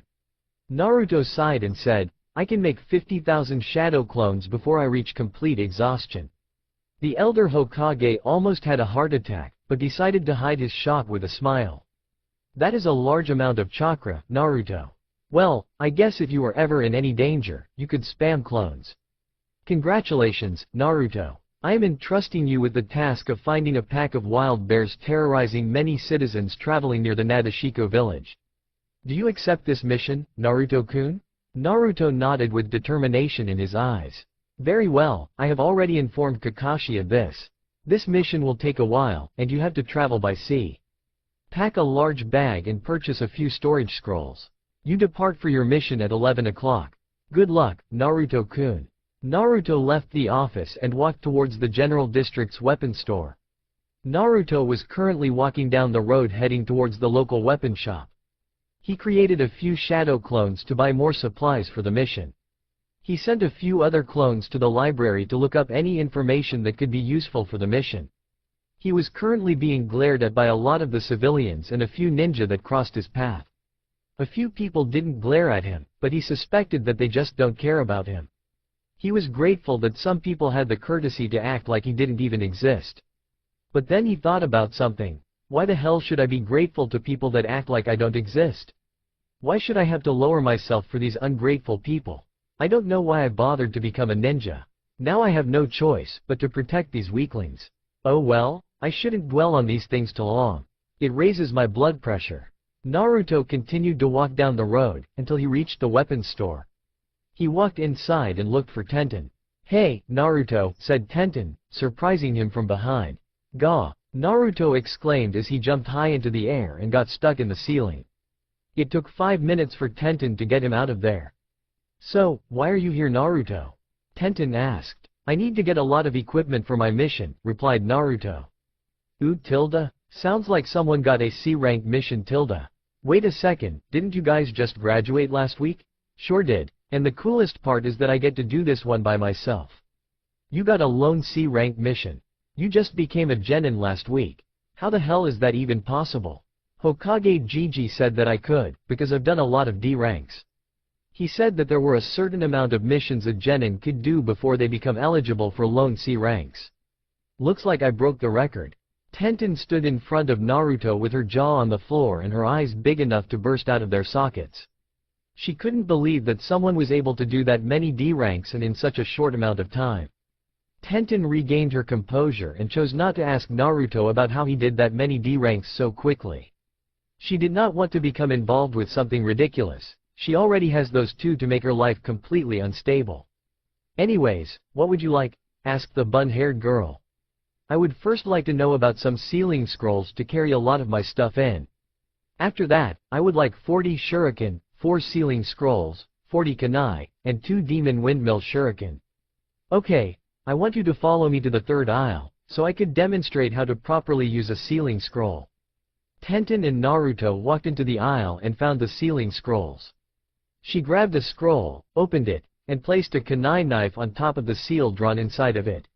Naruto watched in fascination as she bit her thumb and sent chakra directly into the seal. A small cloud of smoke appeared where the kunai was and the kunai was gone. Naruto's eyes widened in surprise and sparkled in wonder. "Wow, Tenten, that was amazing." She chuckled. "It was just a sealing scroll, Naruto. It's literally child's play. I guess you're right. It's just really cool that you know all these things.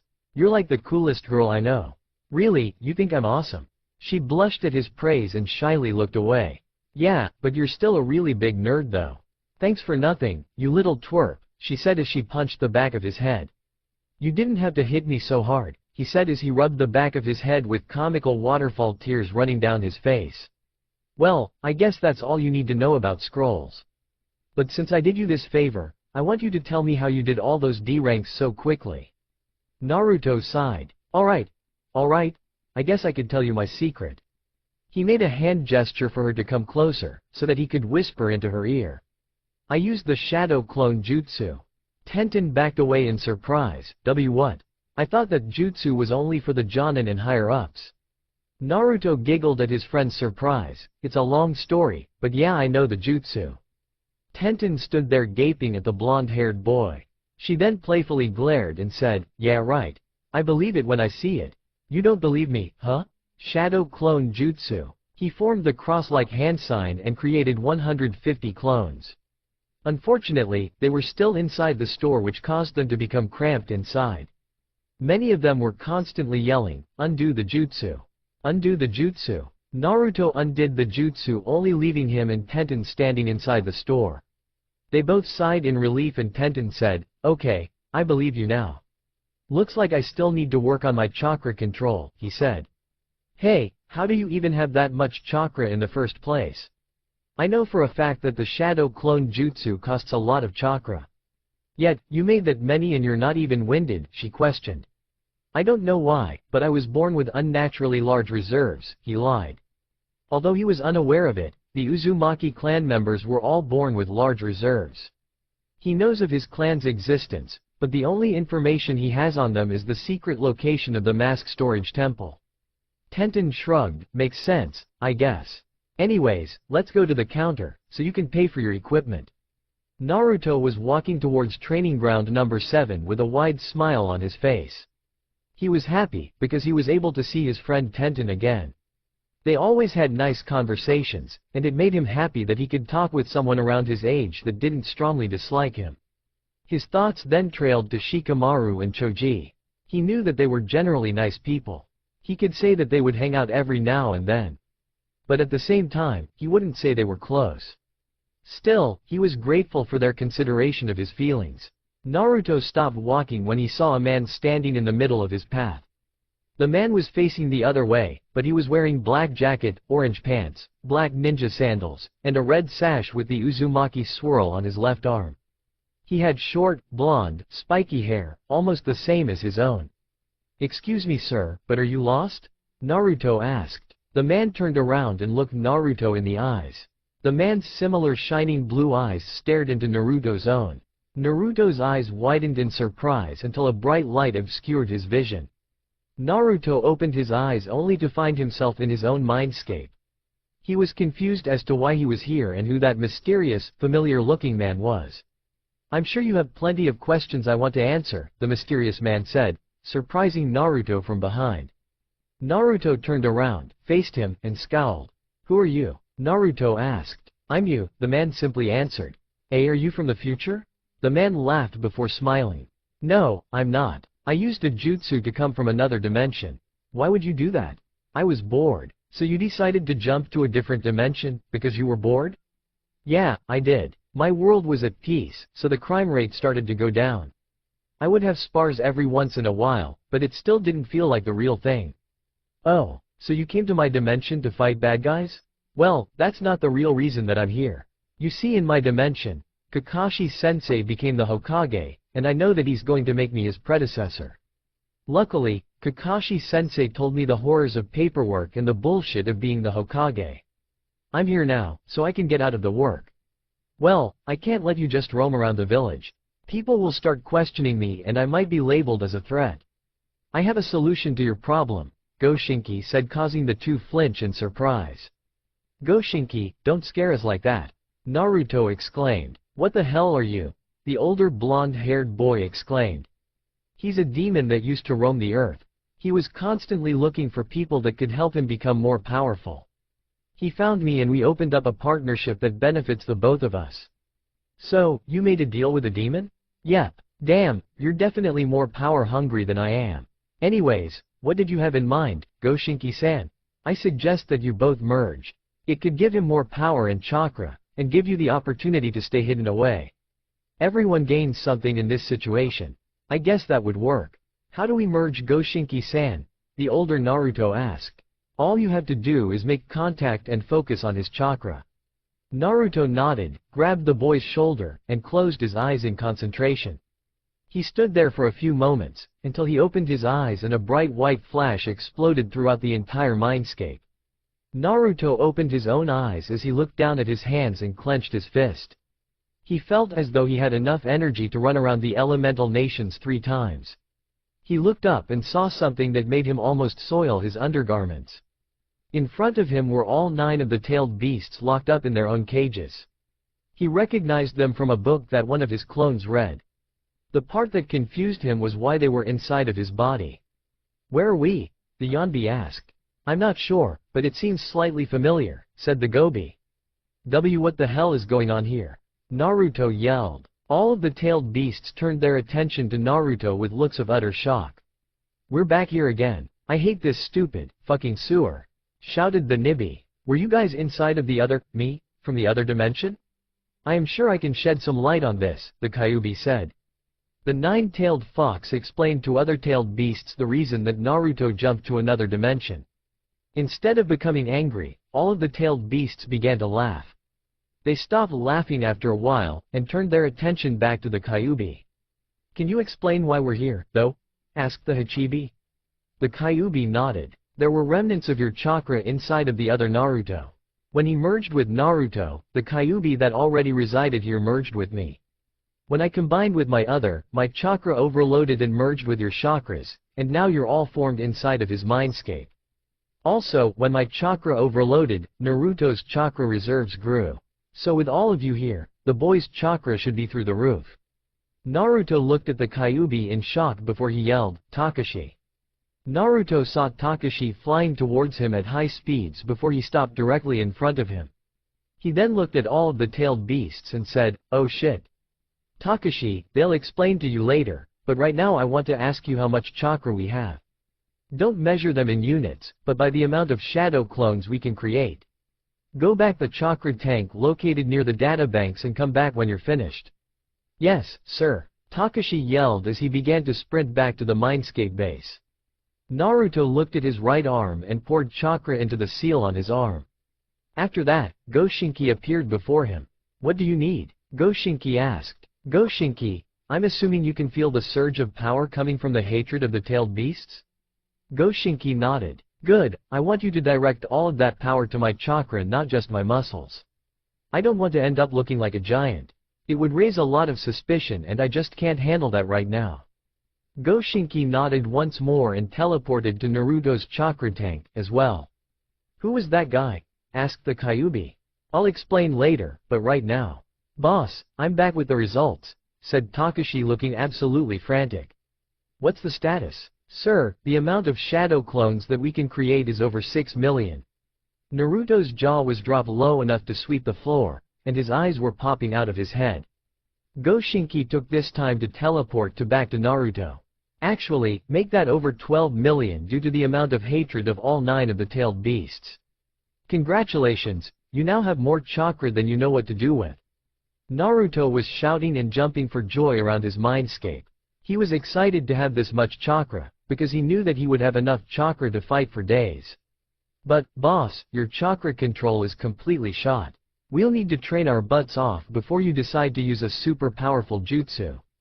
It's definitely going to be a while before we begin any elemental training. Naruto deflated at his clone's statement. He was going to hate doing all of that work again. He began to spout curses about his chakra control exercises until Takashi said, but luckily, we found a method to help with your chakra control training. While you're fixing you control in the outside world, we'll be here attempting to perfect you control from the inside. We'll try to perfectly maintain the chakra inside of the tank, while you're perfecting your control. Add that with your shadow clones, and we'll be done in no time. Naruto smiled brightly and gave Takashi a high five. Okay, I'll start as soon as possible. While I'm gone, I want all of you to converse, and to get to know each other. Since we are all going to be working together, you guys should learn each other abilities and strategies for battle. Everyone nodded. Hey, boss, before you go, I thought I should tell you that pure chakra manipulation is a really useful method for chakra control. I just thought that you should keep that in mind. Naruto nodded. Also, before you go, we want to tell you something, stated the six-tailed slug. Sure, what is it? Asked Naruto. We will not be freely giving you all of our demonic chakra. You will have to earn that power through hard work, just as the other Naruto has done. But when you are ready, we will help you in controlling our power. Until then, you're on your own, explained the Nanabe. Naruto nodded and narrowed his eyes in determination. If he was able to earn the chakra of all the tailed beasts, he could achieve his goal of becoming the most powerful being in the universe. Good luck out there, boss, Takashi exclaimed. Naruto smiled, nodded, and exited his mindscape. Naruto opened his eyes and looked around to see that he was still standing in the same spot as before. He ran towards the training grounds once more with a new goal set in mind. His objective was to be able to get his control as perfect as possible, before 11 p.m. He entered the training grounds, only to find 4 people there already. 2 of them were sparring, while the other 2 were observing them. He was confused as to why they were there, because this was a private area. He let it go, and instead walked over to greet them. He walked towards them and took in their appearances. The first person was a boy standing next to one of the wooden posts. He had white eyes and spiky blue hair that extended to the bottom of his neck. He was also wearing a white t-shirt, gray sweatpants, and white ninja sandals. The second boy had black hair that reached the top of his back and golden eyes. He was wearing a black long-sleeved shirt, white sweatpants with purple stripes, and black ninja sandals. One of the 2 people sparring was a girl with medium-length brown hair that rested over her left shoulder and pink eyes. She was wearing a pink shirt, brown sweatpants, and white ninja sandals. The other person sparring was a girl. She had long flowing blonde hair and white eyes. She was wearing a blue t-shirt, yellow sweatpants, and blue ninja sandals. They all looked to be the same age as Tenten. But their biggest defining features, however, were the forehead protectors. Their headbands had golden metal plates with black cloths. Naruto thought that they all looked really cool. He was unaware that people could customize their headbands like that. Maybe he would try it out later. The 2 that were sparring stopped and turned their attention to Naruto, as did the others. Hey, what's up? My name is Naruto said until he was cut off. Naruto Uzumaki. Yes, we know who you are, stated the boy with blue hair. Really? How do you know about me? We know about your pranks. I've always enjoyed them. Speaking of which, do you plan to do any more soon? Asked the blonde-haired girl. Naruto put his hands behind his head and smiled brightly. I might do some more soon. They're a really big help for stealth training. Anyways, enough about me. Who are you guys? My name is Kato Yamamoto. It is a pleasure to meet you, the black-haired boy said in a monotone voice. My name is Tatsuki Nakamura. It's nice to meet you, exclaimed the blue-haired boy as he shook Naruto's hand. My name is Izanami Amai, said the brown-haired girl as she also shook Naruto's hand. My name is Madoka Nomura. It's great to meet you, said the blonde-haired girl. Well, it's nice to meet you all. Are you guys a team or something? Naruto asked. Well, we're actually a group of individual genin that are on different teams. We train together to reach the common goal of becoming powerful ninja. I'm sure you noticed our headbands? Naruto nodded. They represent our unification. We take missions together sometimes and often train together as well. Our main goal is to become the most powerful ninja to ever exist, Madoka explained. Wow, you guys have the same exact dream that I have. Well, that's good. We could use someone like you in our organization. Would you like to join us? Kato asked. Naruto nodded without any hesitation. Good, we're sparring for now. You can pair up with Madoka first. You're allowed to use jutsu. Try not to kill each other, though.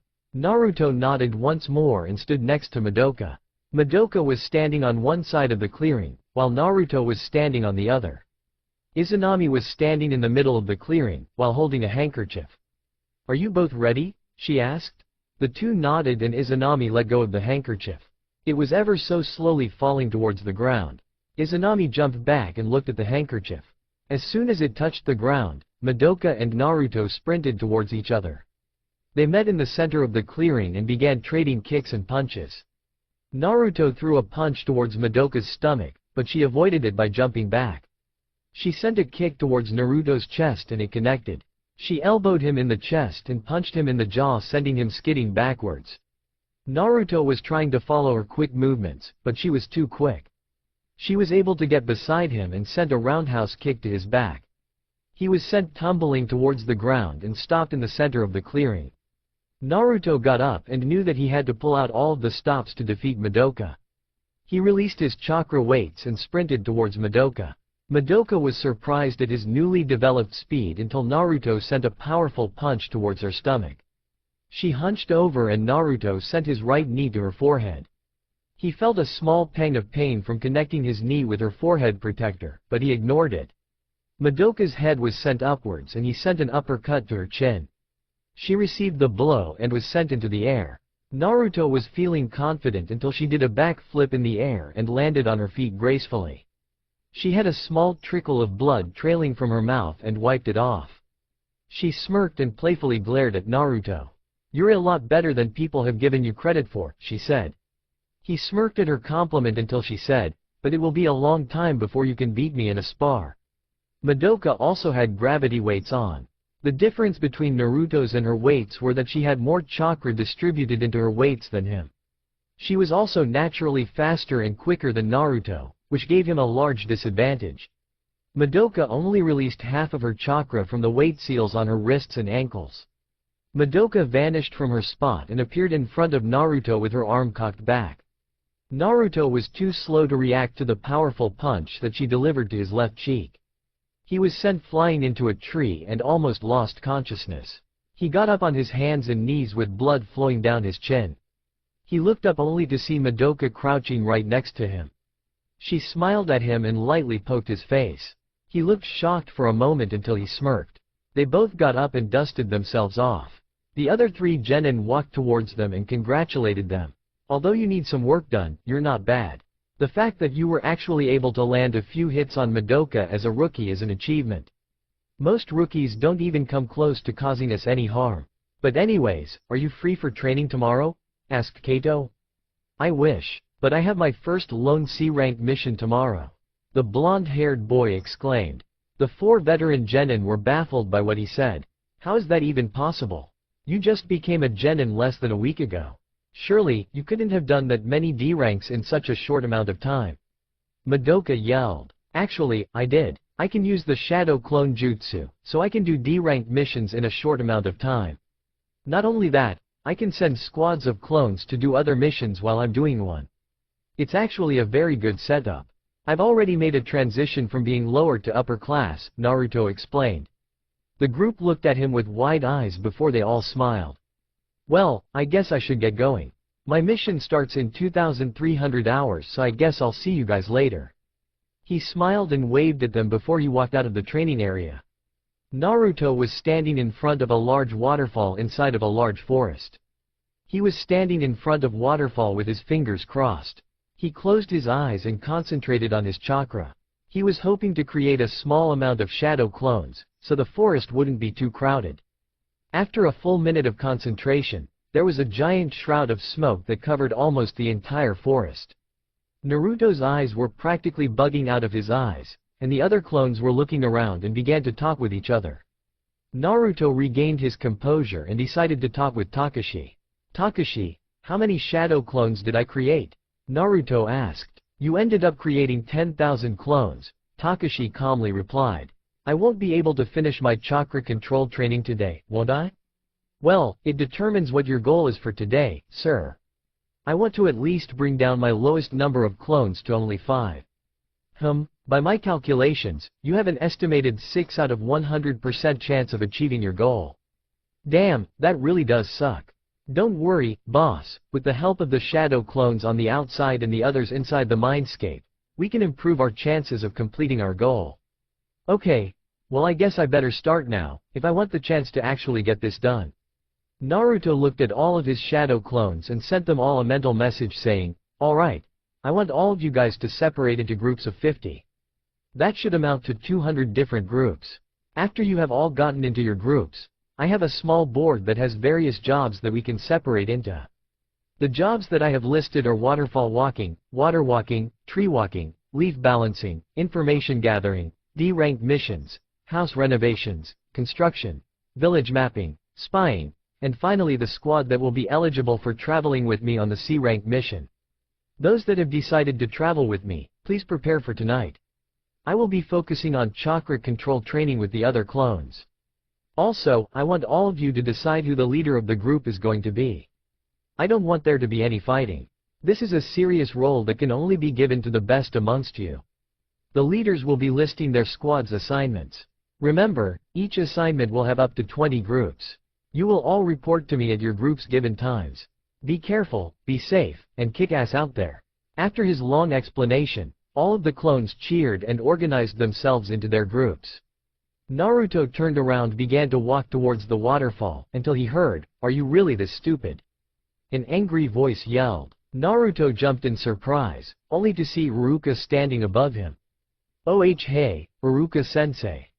How's it going?" The boy shakily answered. "Don't try to change the subject, Naruto. Why would you even attempt something this insane? Do you understand the dangers of using the shadow clone jutsu on a scale this large?" "Of course I understand, Iruka-sensei. I have something to take care of that side affect. I don't want to suffer brain damage. And how the hell are you even able to create this many?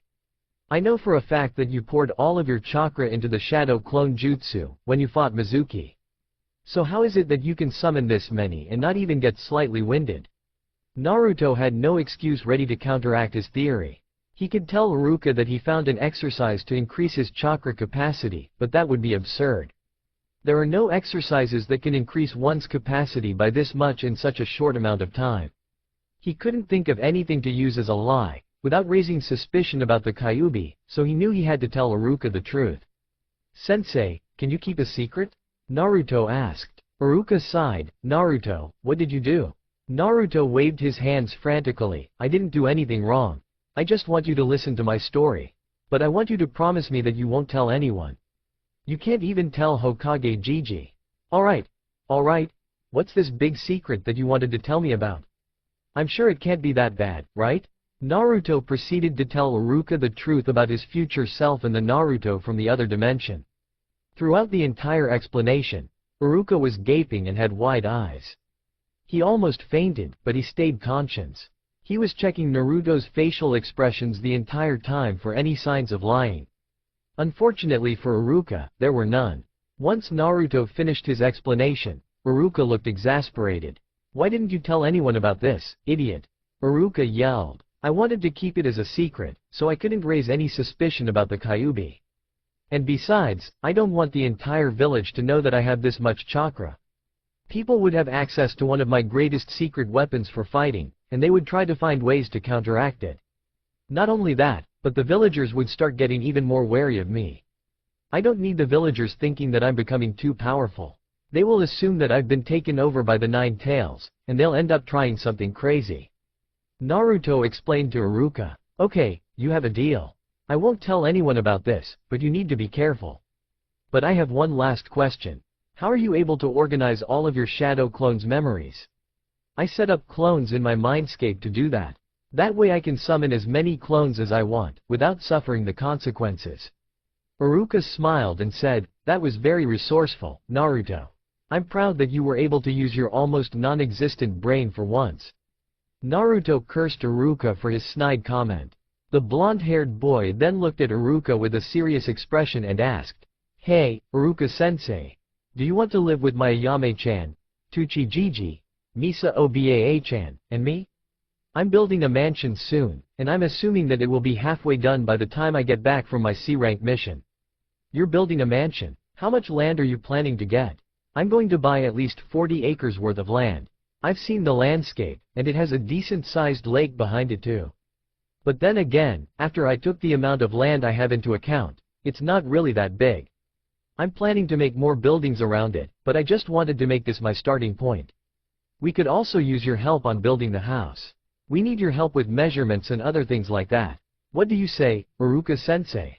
Of course I'll do it. I can't wait. Okay, well, do you see that group of clones over there? Naruto pointed towards a group of 50 clones conversing with each other. Iruka nodded and Naruto said, I want you to go help them with finding a good company for house renovating.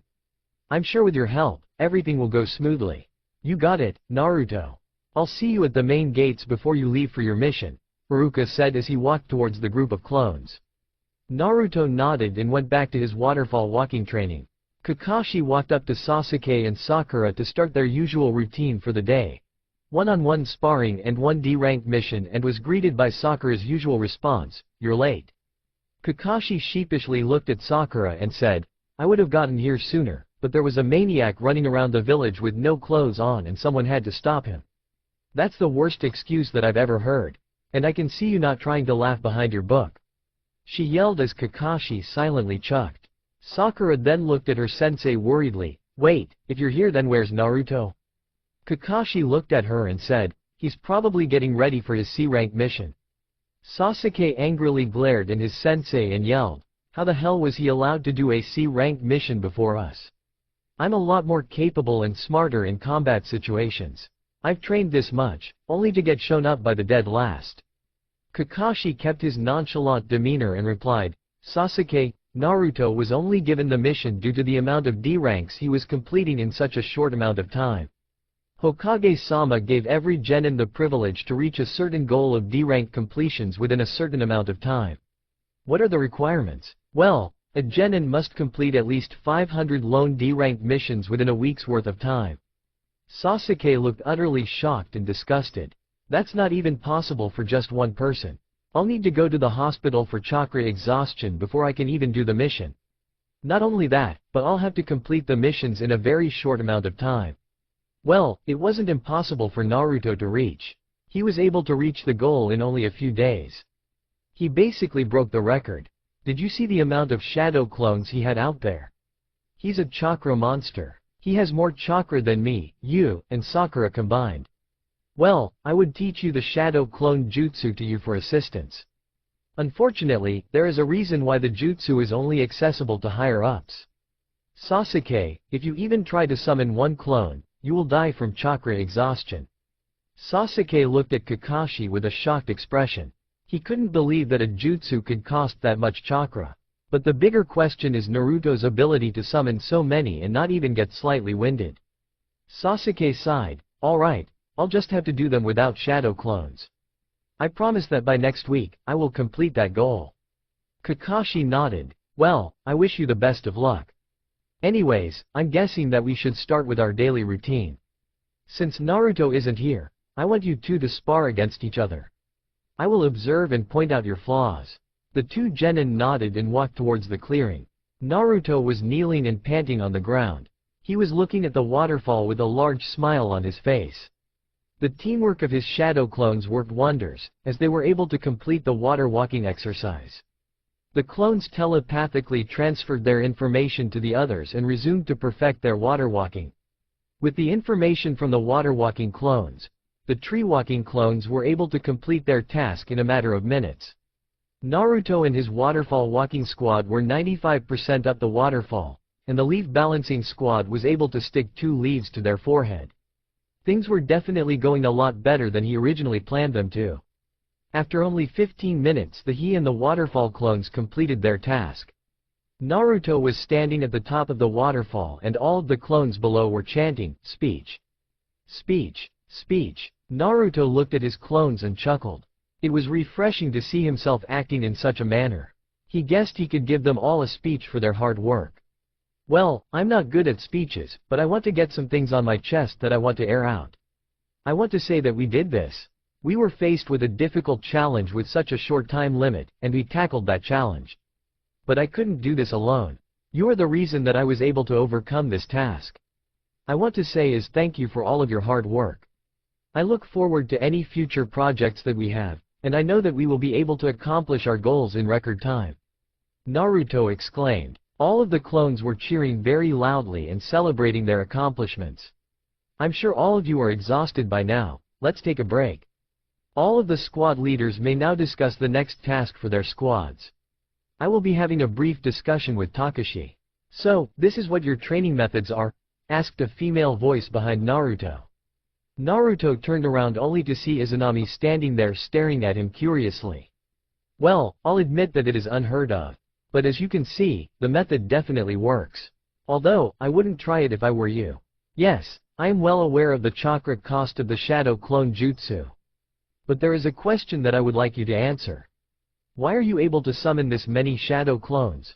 Naruto looked away sheepishly and replied, I was born with a lot of chakra. I guess the older I grew, the more my reserves grew too. I see. Well, that is very fascinating, Uzumaki-san. I look forward to working with you in the future. Oh, and while you're on your mission, try to find some recruits for our group. Expanding our group is only beneficial to our goals. Goodbye, Uzumaki-san. I'll see you later, Izanami-chan.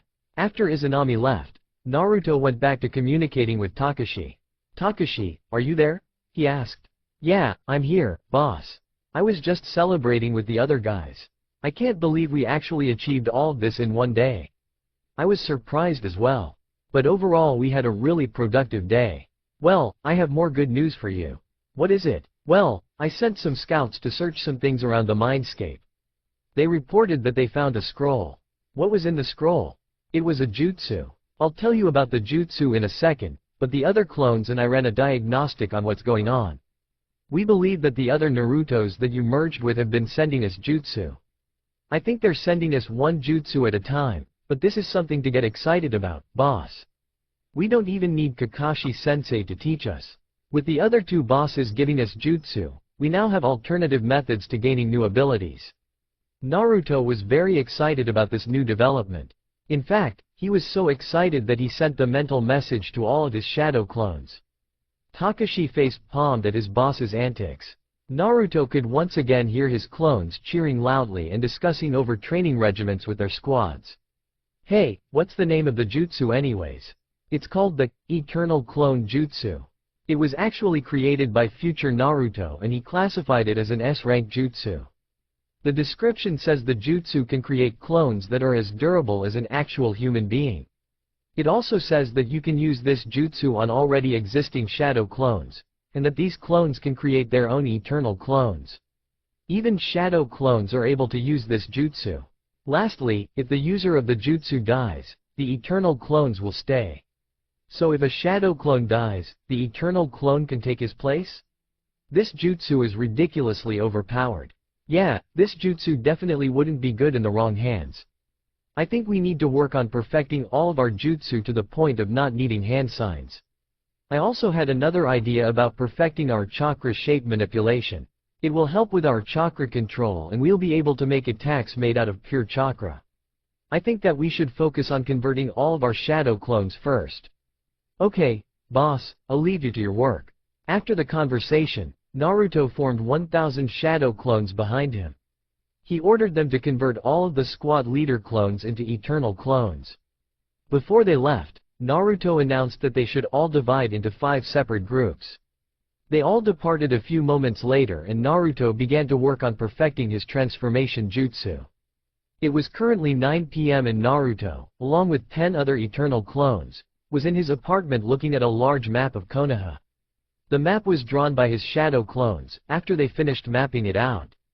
After the map was given to him, he called for a meeting with the leaders of combat clone squads Leaf 3, Lightning 12, Fire 8, Water 5, Mist 7, Cloud 1, Rock 4, Stone 6, Wind 4, and Desert 12. Gentlemen, I'll be blunt here. We suck at fighting. There are dangerous criminals and animals out there that can kill us. I have brought you all here because you have the best leadership skills.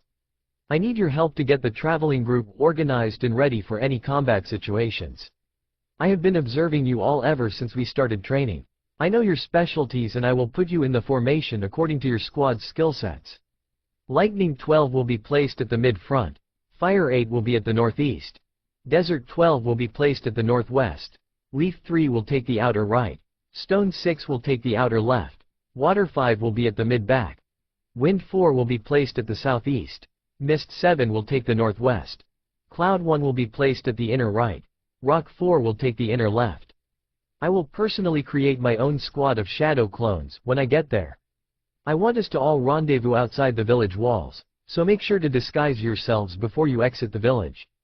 I don't want to freak anyone out and get caught with all of you lurking around.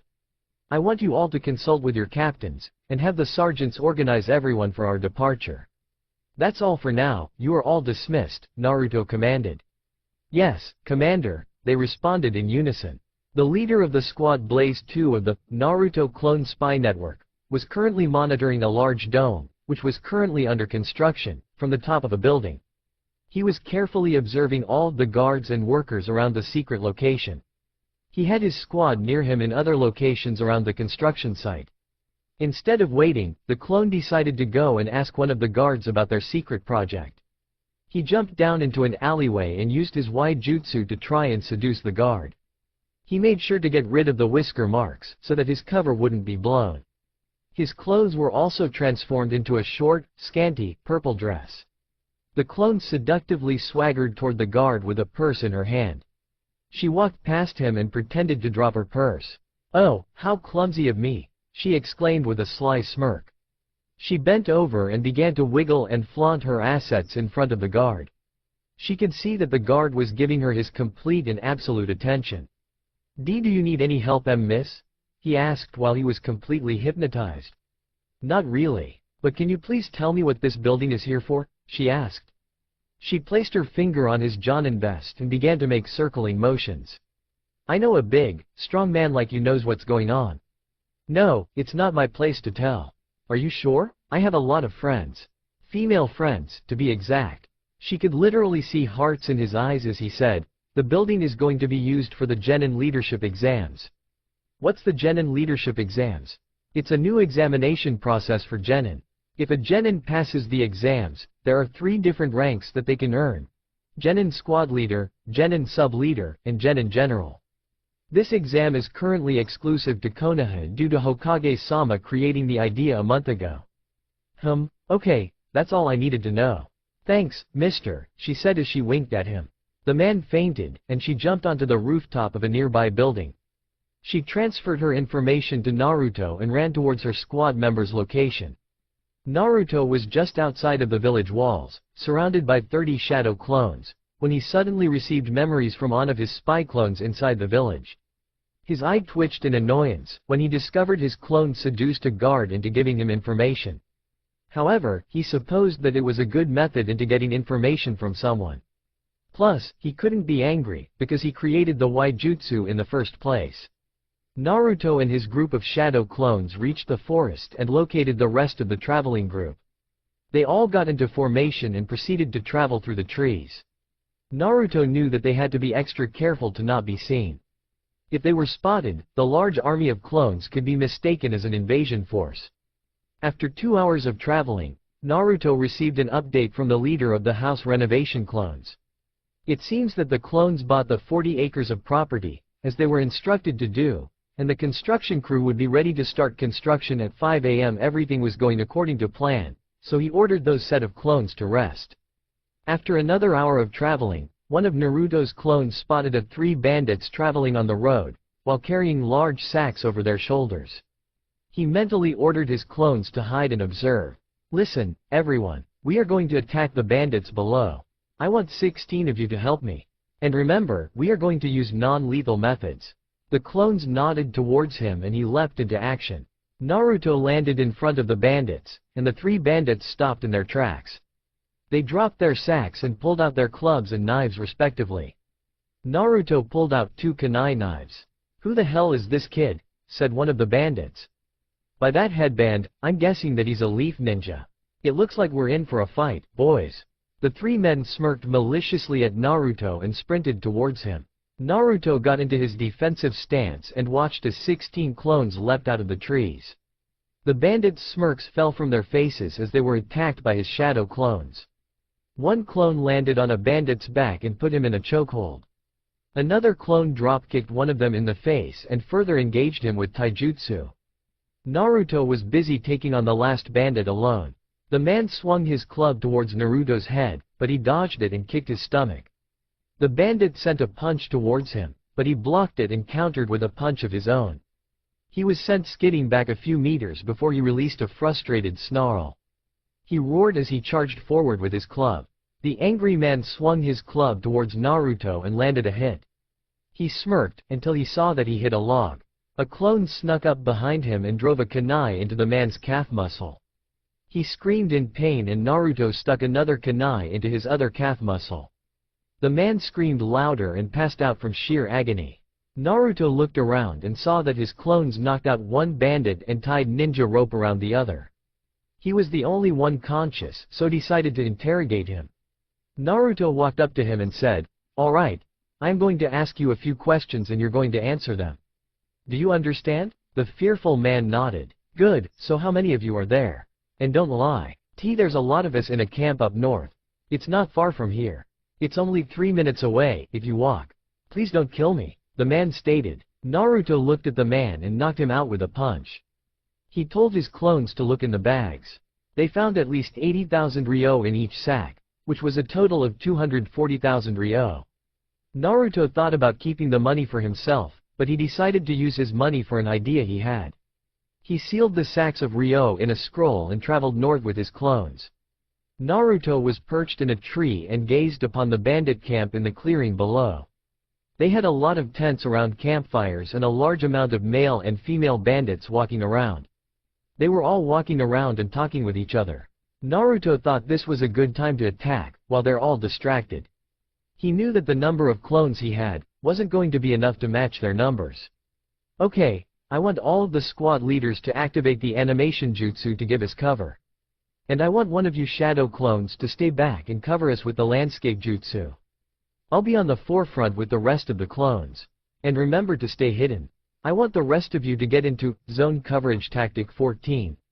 Alright, let's go," Naruto stated. He leapt into the air and formed 3,000 shadow clones that descended upon the camp. It was complete madness. Various explosions were being set off in the clearing, floating kunai were all over the place. Parts of the ground were instantly disappearing, and many of the tents were on fire. The clones were engaged in close-quarter combat battles. Naruto was in a battle with a female bandit that knew how to proficiently use a scythe. He was struggling in the fight, but so was she. She kicked his ribs and sent stumbling back a few inches. She swung her scythe, but he parried with one of his kunai. Naruto punched her jaw and tripped her with a low, sweeping kick. She fell on her back and raised her weapon in defense. Naruto jumped back with a sigh of frustration.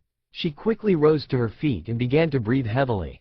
Naruto noticed that she was getting exhausted and he decided that this was the correct time to act. That's all for now. Thanks for watching. And if you are here till the end, please consider subscribing to our channel. We will be back with the part 2 of the story very soon. Until then, stay safe and keep listening.